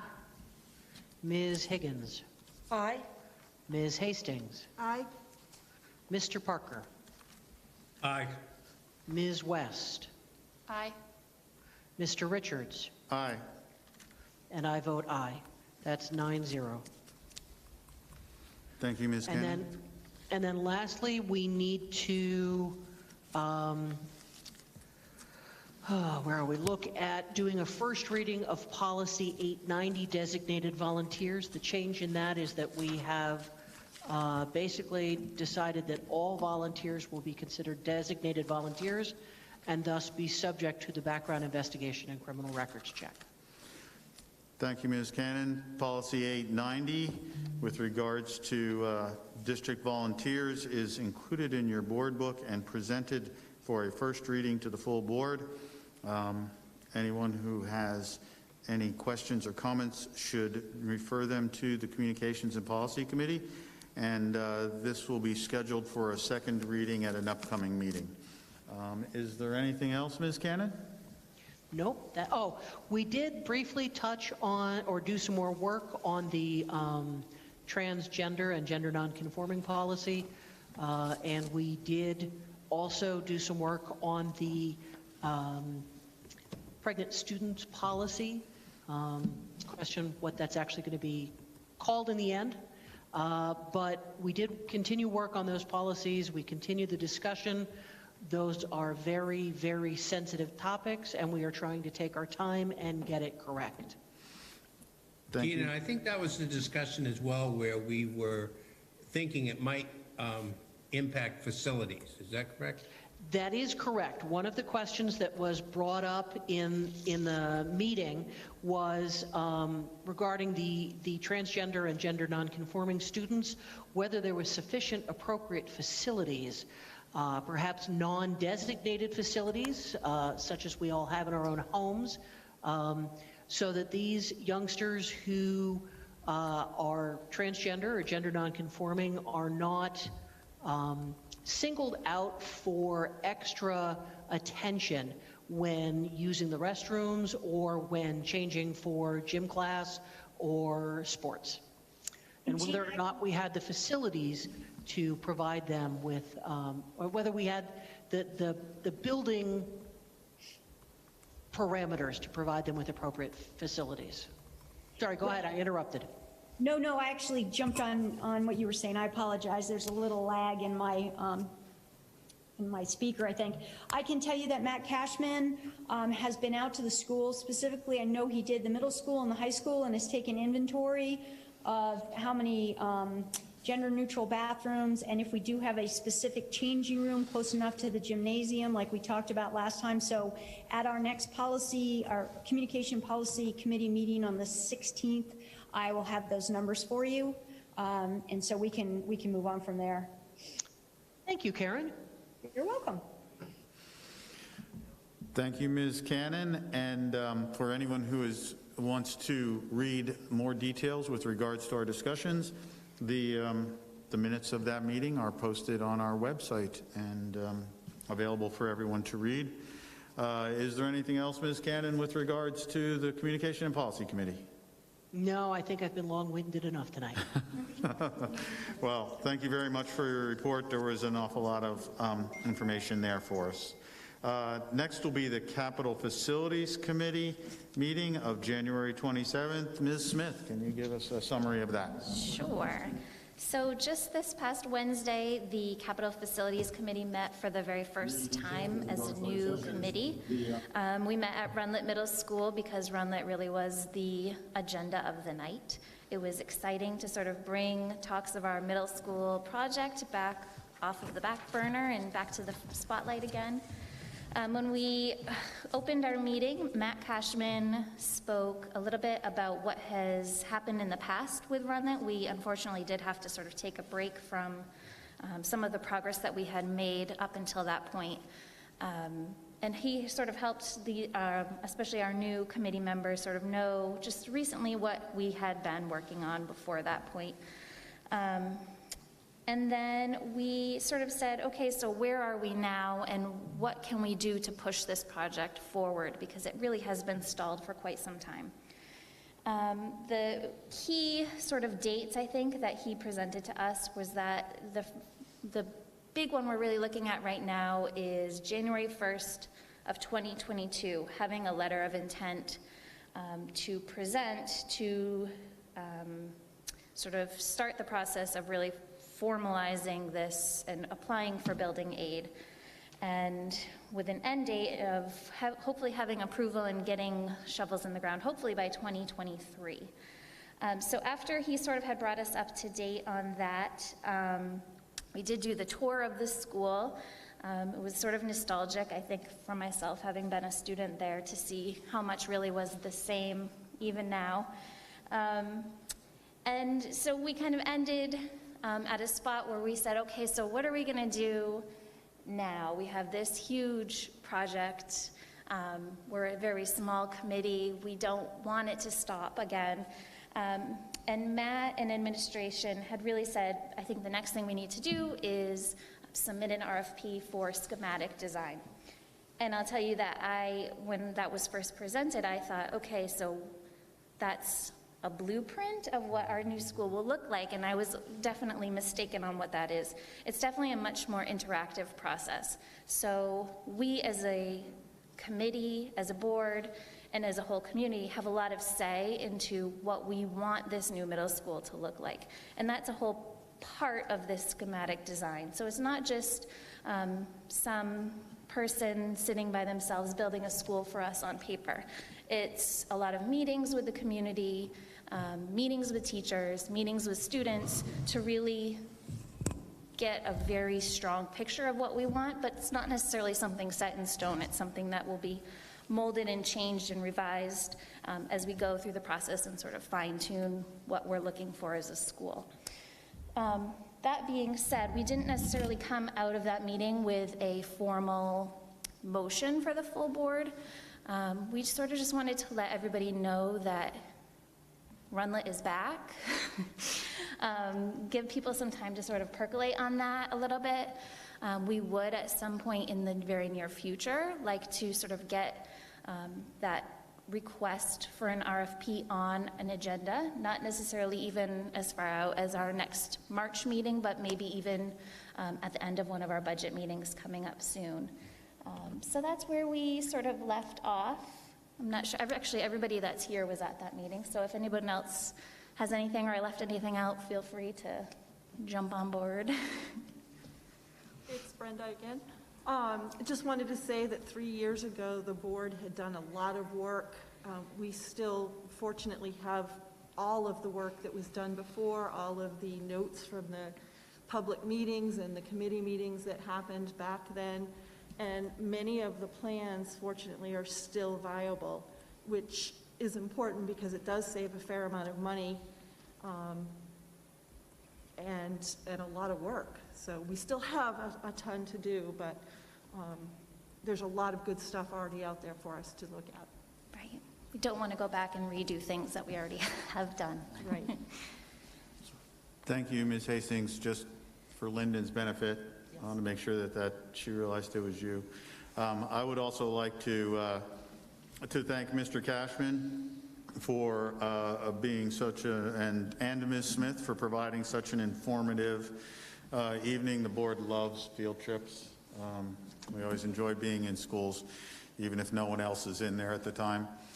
And I would also like to make the point that was made that evening that I heard to, which is the fact that this is a very important time to reinitiate the program to basically forestall us investing more money into the existing school for, to prevent catastrophic failure or any significant costs. So it's an appropriate time for your committee to be looking at it. And personally, I'm very anxious to see your results over the coming months. Me too. Does anyone else have any other questions or comments? Ms. Higgins? You're still muted.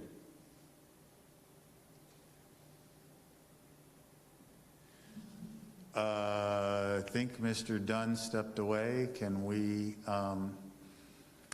Mr. Hardy, can you unmute yourself, Barb? I don't think so. We don't, but we're not hearing her. Try again, Barb.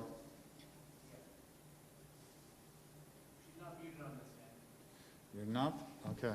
So you're not, I'm told you're not muted on this end. Can you try to mute, unmute, and see if we can hear you?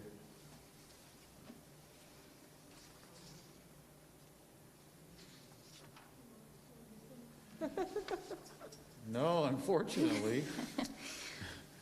We cannot hear Barb.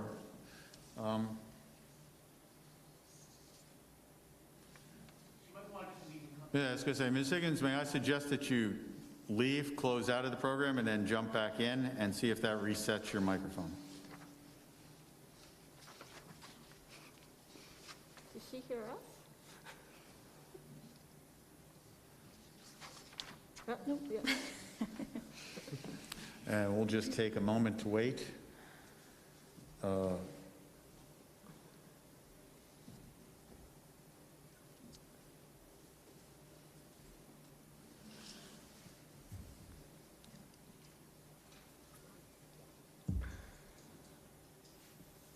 Don't know that Pam can hear us.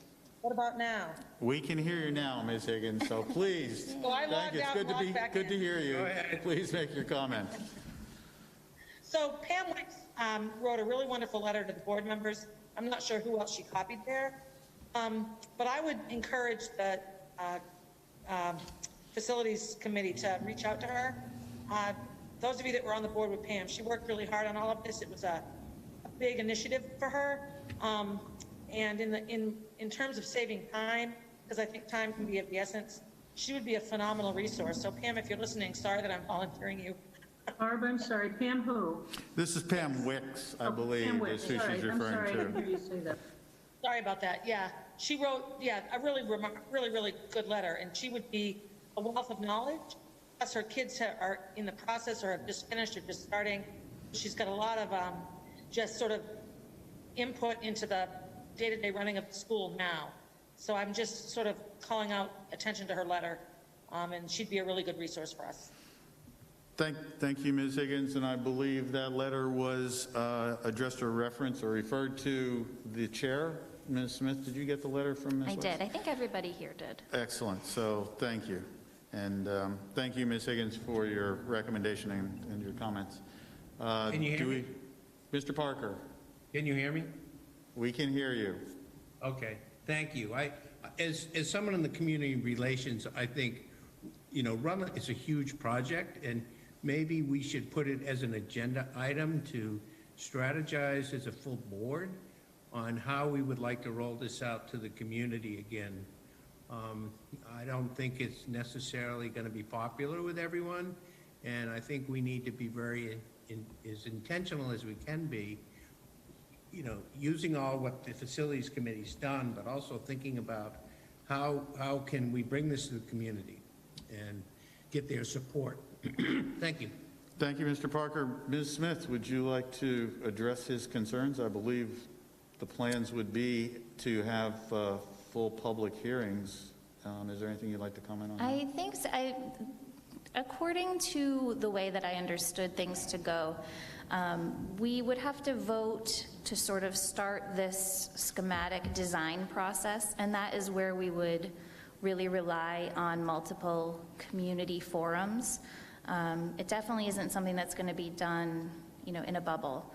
So we kind of consciously decided to just sort of bring up the conversation of, hey, Runlet's back, and we really would like to have this bigger discussion as a board without anything necessarily to vote on right away. Give people a little bit of time to warm up to the thought that this project is kind of coming out of a false retirement and is back again. Thank you. That's exactly what I wanted to hear. Good. Thank you. Any other comments from the board? Or questions? Ms. Smith, do you have anything else, or is that I don't think I have anything else at the moment. I think we'll come back to you soon, maybe with some more actionable items in the near future. So stay tuned. Thank you very much. We look forward to it. At this point, we will move on to the instructional committee report of the meeting of January 13th. Ms. Higgins, can you hear us? I can. Can you hear me? Yes, we can. Thank you. Yay. All right, so the instructional committee meeting occurred actually before any students other than those with special circumstances had started going back to school. It was January 13th, and we reintroduced hybrid after Martin Luther King weekend. So the beginning part of the meeting was a bit of an update. Kathleen spoke about sports, and as we know with our winter sports program, that's a fluid situation all the time. At any given moment, teams and athletes are in various stages of quarantine or not having practice or practicing, and I think that remains true now. Kathleen and actually mentioned going to visit some different practices and venues and felt good about how the district was handling safety protocol. Donna Pally also presented a bit on the guidance matrix and guidelines for transitioning between remote and hybrid. And that's also, in my mind, as instructional committee chair, the most fluid piece of information ever. What's true on Monday changes on Friday. And so much of what can appear vague because of the so many factors that play into these decisions, it seems sometimes like no one knows what they're doing. And it feels that way a bit as well. One of the major focuses at that time, January 13th, was relying on low transmission rates in schools. We couldn't speak to that at the time because we weren't in school yet.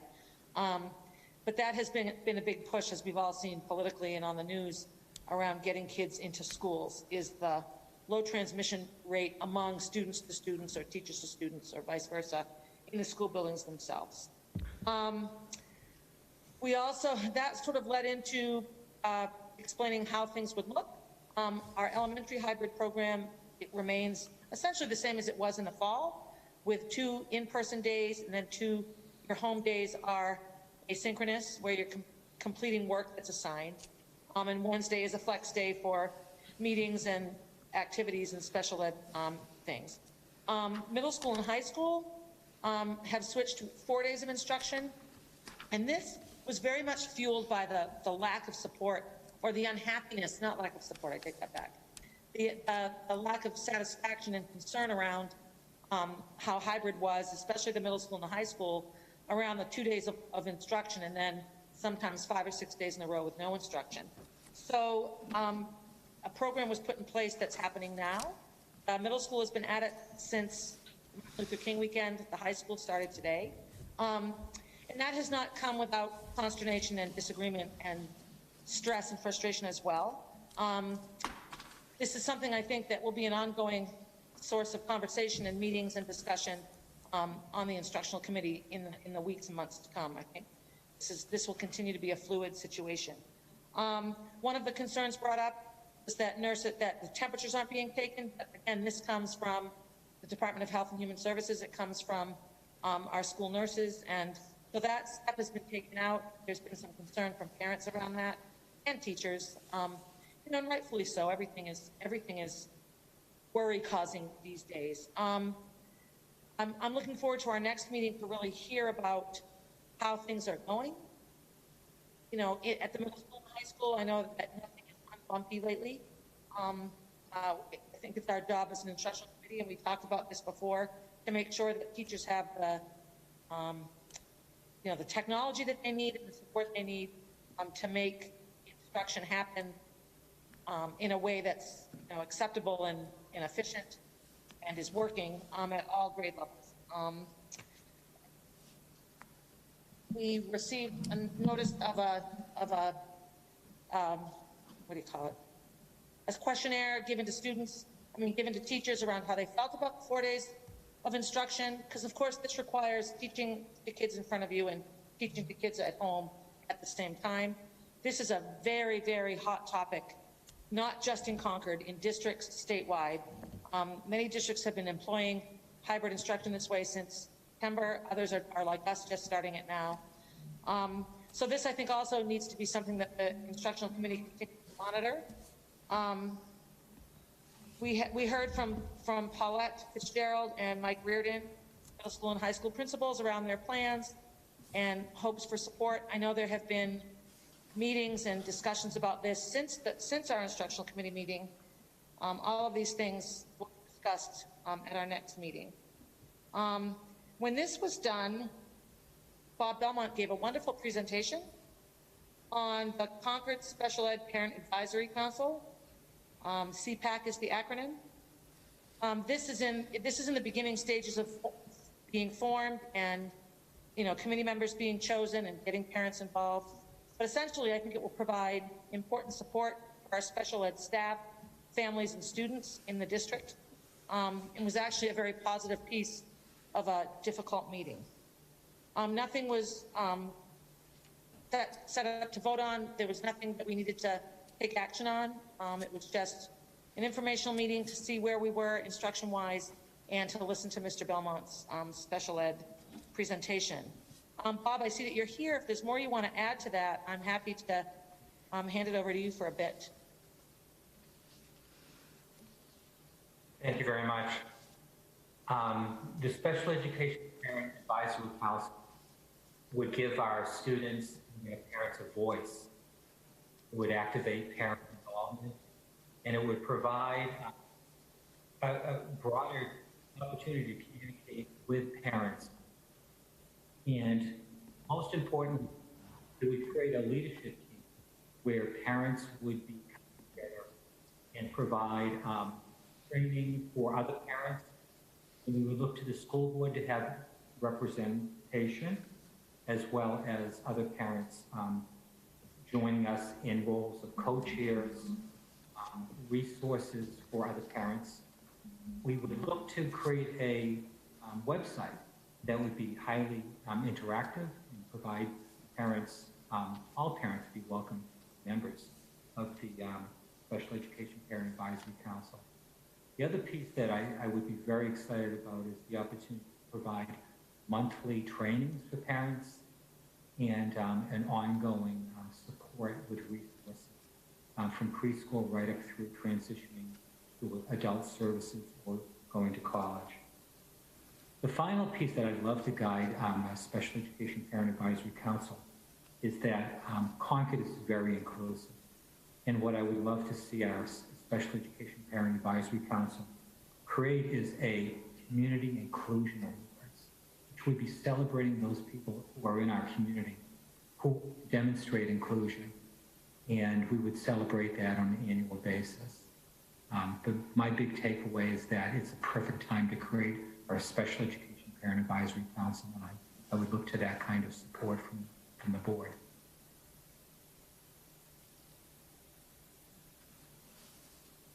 Thank you, Bob. I also would love, this is a good time if there's any other input here, board-wise, teacher or administrators that are here.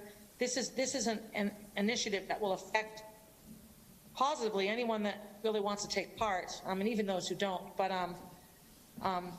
it's as it moves forward, the more involvement, the more knowledgeable involvement we have, I think the easier this will get going and the more effective it will be. Are there any other comments or questions that people have?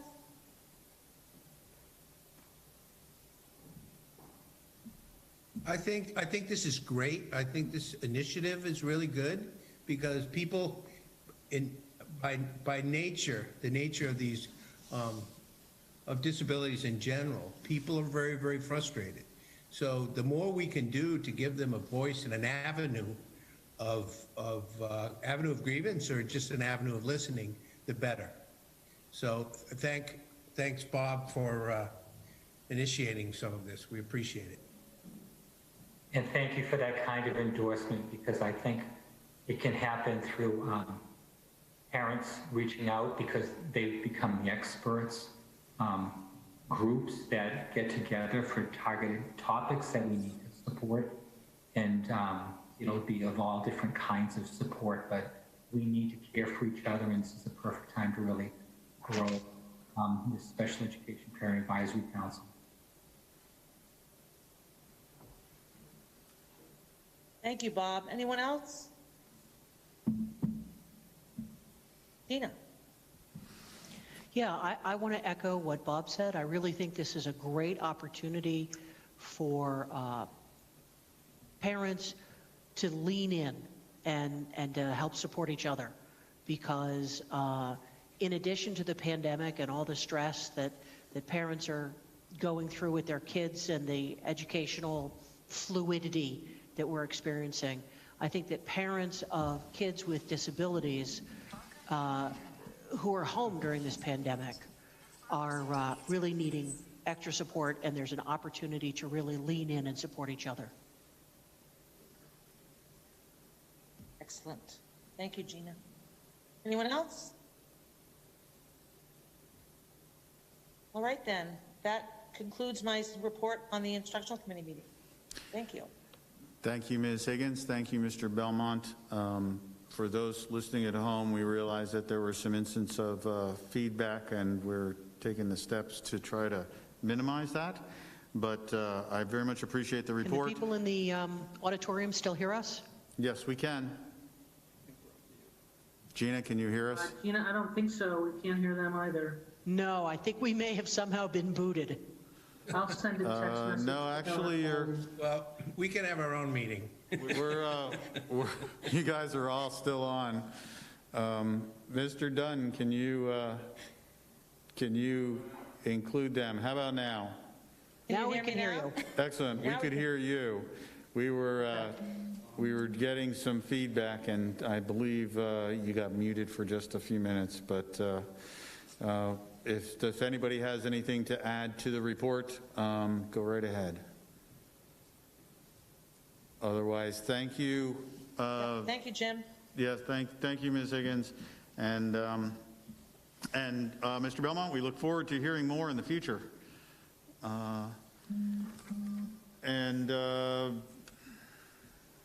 Next item, Superintendent, I believe you're up to discuss the rather robust amount of meetings we have coming up in the month. You are going to be very busy over the next 2 months. So if you want to take a quick look at your February calendar, you can see that the race will begin on Wednesday at 5:30. That will be your initial introduction to the budget for 21-22. And then you'll have 2 sessions the following week. And during that week, as Barb mentioned, we want to get back together with the instructional committee, provide some updates on the current model of instruction and how that's working. So we'll do that also next week. The following week, you'll also again have 2 budget sessions. On the 15th, you'll have your executive committee before that budget committee meeting, and then on the 16th will be policy, as again we want to try to keep the momentum going on some of the work that we're doing on policy. And then on the 17th there'll be a negotiations meeting at 5, and followed by another work session.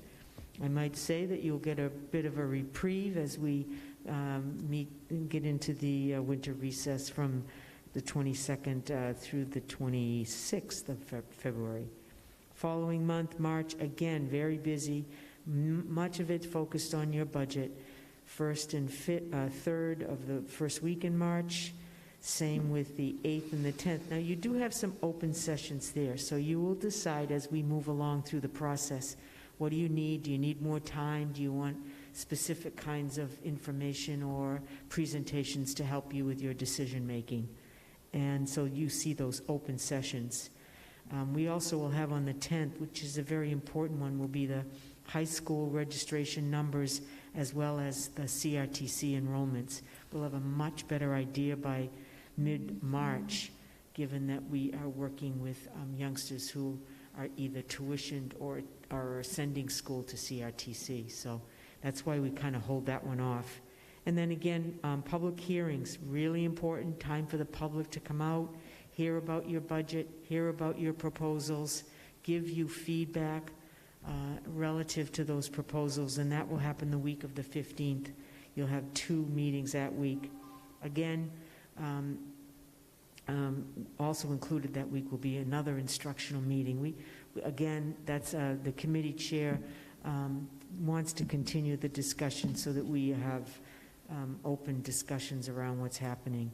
Final week in March is executive committee, another open budget session, and hopefully by the 24th of March you'll be able to vote and finalize your budget. And also a communication and policy meeting. So you have 2 very busy months. Meetings start please note the times of your meetings will be at 5:30 with the exception of the executive committee and one of your public hearings. So, but I'll send you out notices and reminders so that you have them. Thank you, Superintendent. And for the benefit of our public, the budgetary meetings will be held in the regular boardroom, I believe, and will be broadcast. Mr. Hardy will be broadcast as we normally do. However, it will not be on a Zoom interactive, I believe, at those points. However, everyone will be able to listen in and hear us. The public hearings on the budget will be held at the Millbrook School and at the Concord High School. I know at least this particular one at Concord High will be an interactive meeting, just as tonight's is, just as the meeting tonight is. And we look forward to any input from the public as we work through our budgetary session. Yes, my pages are filled. We are busy during the months of February and March. Thank you very much. With that said, we move on to item number 11, which is public comment on any topic. I will ask that the board members mute your microphones so we minimize our feedback. And Mr. Dunn, do we have anyone interested in making a comment? I believe we do. There is one that's labeled Rob's iPhone. If you could unmute yourself and lower your hand, go ahead and state your full name, where you're from, and go ahead and make your comment. Hi, my name is Reese Nelson. Louder. Hi, my name is Reese Nelson, and I go to Beaver Meadow School, and I go to kindergarten, and I'm wondering when we're gonna go back to school 5 days a week. Well, Superintendent, I believe you have an important question from one of our youngest citizens and one of our younger students. Can you answer that? Well, first of all, is it Ian? Was it Ian? I think it was Ian. Oh, say it again.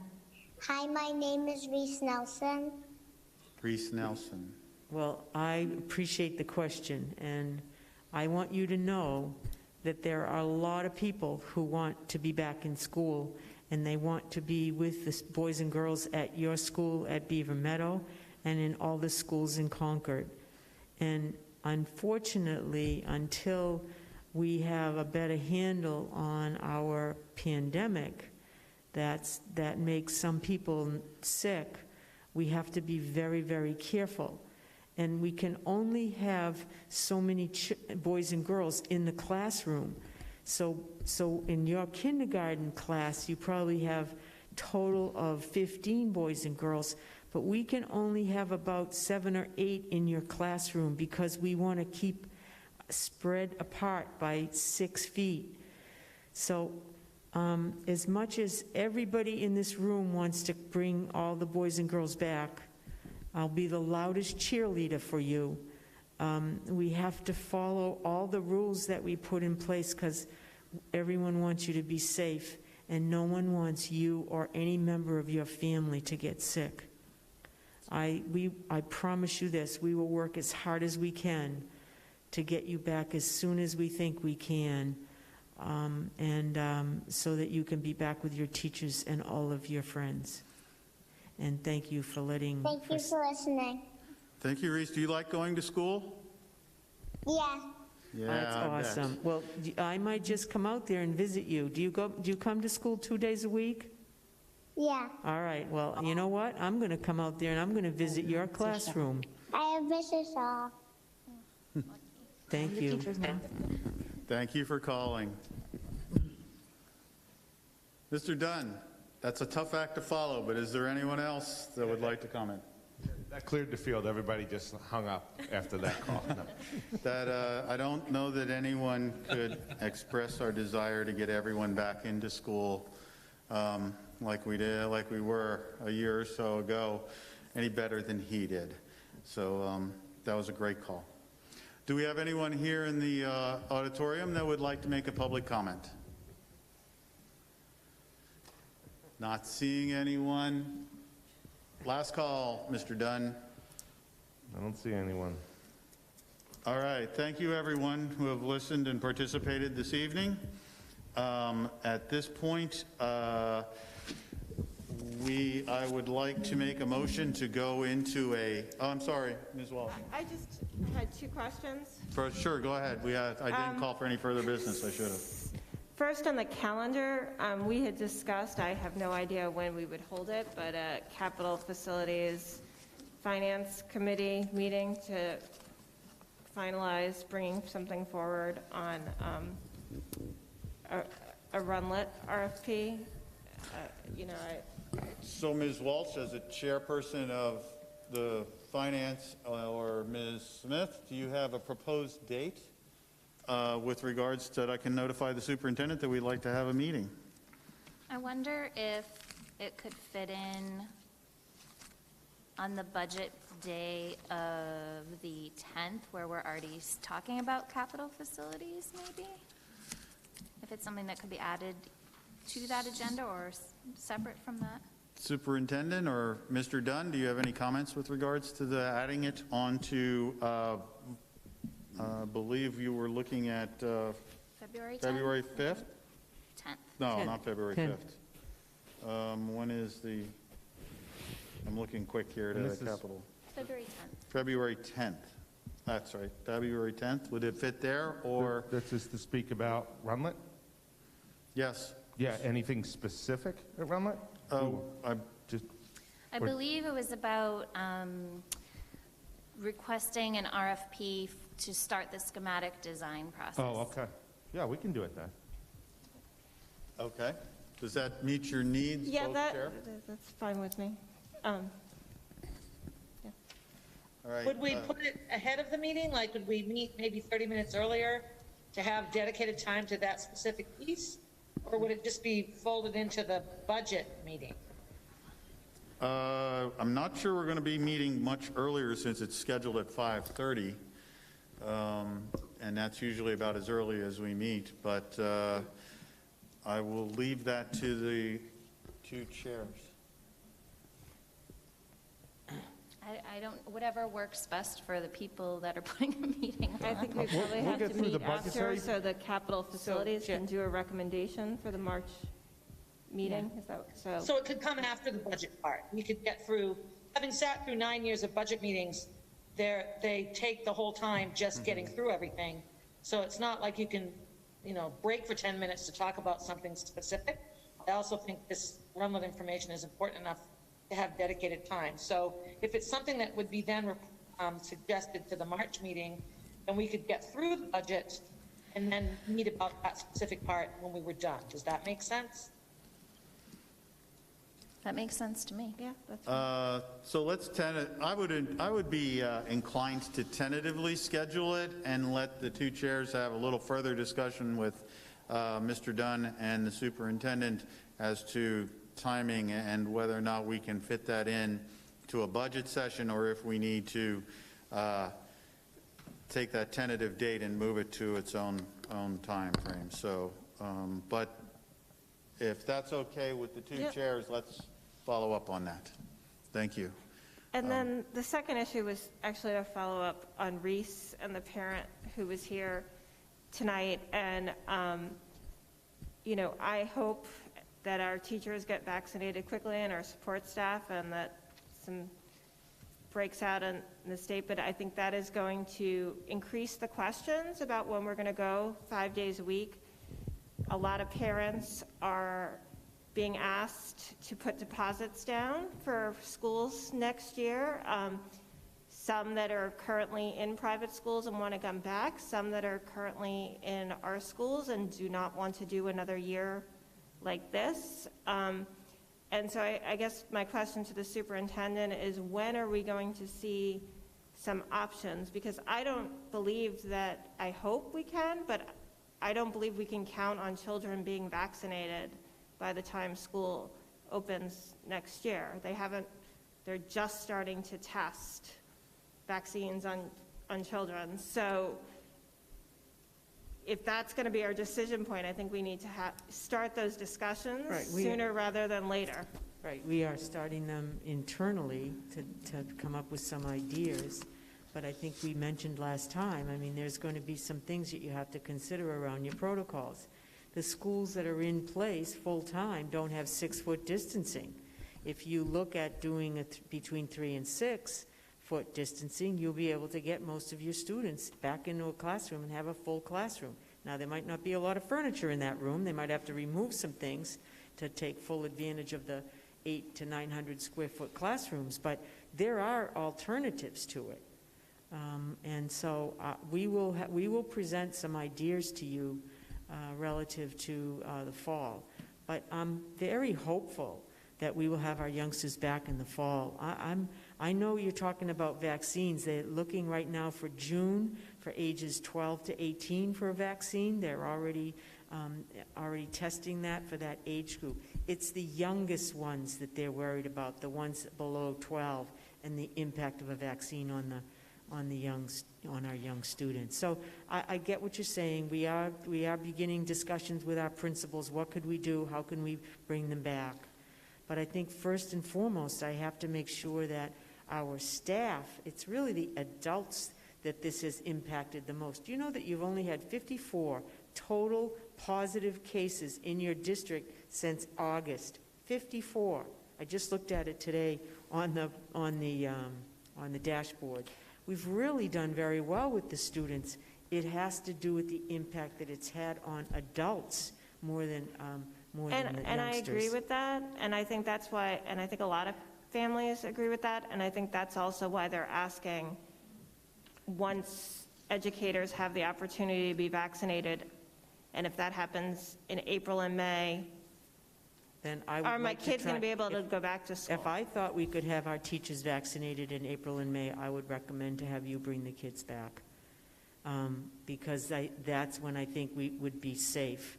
But I have to assess that. I don't know that yet. I do know that the teachers are working very hard to convince the people who make those decisions to get their vaccinations as soon as they can. I've been checking with the principals. OT, PT, speech and language, Ed Associates have already, many, and our nurses have had their vaccinations. So we have people in our staff right now that have been vaccinated. Some of them just 1 shot, some of them 2.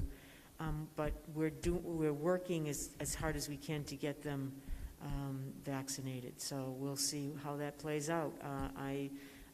We played that card with our legislators. I did call the governor's office this week and asked him to consider that. I also talked to the commissioner again about the vaccinations. So, but I agree with you, Pam. We need a plan because people need to know what we're going to do.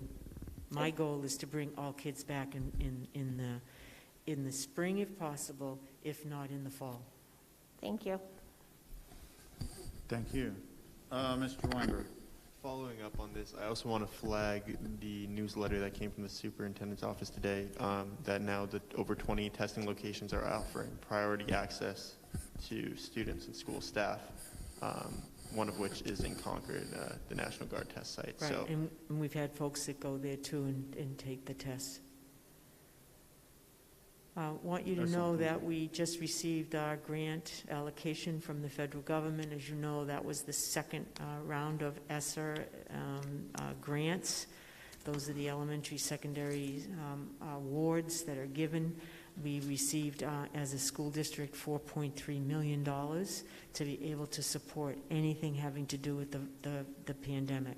That includes staffing, that includes all aspects of PPE, as well as what Donna and I are working on right now is the summer, and have a rigorous summer program, both at the elementary all the way up through the high school, so that we can begin to close any gaps, any learning gaps. So we can use money for all of that. Right now, it could be for additional time for staff that we're using. Our nurses have been working around the clock, so we have some additional monies to support their extra time that they're putting in. I mean, they're putting in long hours. It happens on weekends. You know, they get a call on a weekend, so they have to respond. So you can use it for a variety of ways. We have a brainstorm session tomorrow morning, I think, with the staff to begin to put together how we would like to propose to spend that money. We'll come back to you with that too at the next meeting. We just got notice on Friday of the money. Thank you, Superintendent. Other questions and any other business? I just have a comment to make that follows up with getting kids back into school. So I'm a priority 1B, January 22nd, did everything like I was supposed to do, my doctors and all this. And my vaccine doesn't happen until April 3rd, which could potentially disqualify one of my conditions, if y'all know what I mean. So I don't think relying on the vaccination process is anything we have any control over. I don't think there's a lot of rhyme or reason to who gets them and when.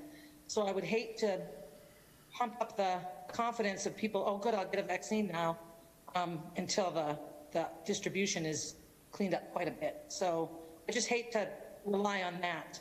We have no control over that. Thank you, Ms. Higgins. Other comments?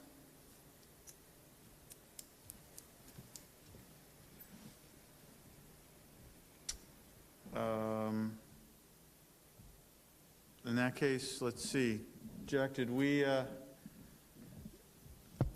we're good. Then we need to, at this point, I'd make a motion to go into non-public session per RSA 91A, which section?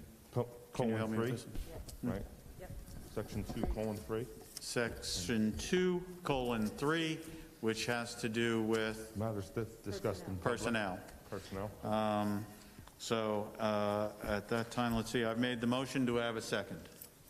Second. Seconded by Ms. Smith. Ms. Cannon, could you please call a vote per the roll? Yes, I will. Ms. Walsh. Aye. Mr. Weinberg. Aye. Ms. Smith. Aye. Ms. Higgins. Aye. Ms. Hastings. Aye. Mr. Parker. Aye. Ms. West. Aye. Mr. Richards. Aye. And I vote aye. 9-0 to go into public session. So we will go into public session. I would like to thank all of the public for their Non-public participation in this session. meeting up to this point, and thank you all. All right.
All right, we're ready? Okay, so, Ms. Cannon, would you like to make a motion? Sure, I will move that we come out of non-public session. Okay. Second, so the motion was made by Ms. Cannon and seconded by Barb Higgins. Are you keeping the notes here on this one, Superintendent, since I'm not sure Lyndon's with us? No, I am. Thank you very much. Oh, and thank you, Gina. All right, so this is a roll call vote, correct? Yes. Sorry. It's okay. Difficult to take notes and do roll call at the same time. Ms. Walsh. Yes. Mr. Weinberg. Aye. Ms. Smith. Aye. Ms. Higgins. Aye. Ms. Hastings. Aye. Mr. Parker. Aye. Ms. West. Aye. Mr. Richards. Yes. And I say aye, so it is 9-0 to come out of non-public. Now we should seal the minutes. I make a motion to seal the minutes. Second. Okay, the Is motion. that Barb? Yeah, that's me. Okay. So is there any discussion? Then let's vote. Ms. Cannon? Ms. Walsh. Yes. Mr. Weinberg. Aye. Ms. Smith. Aye. Ms. Higgins. Aye. Ms. Hastings. Yes. Mr. Parker. Yes, sir. Ms. West. Aye. Mr. Richards. Aye.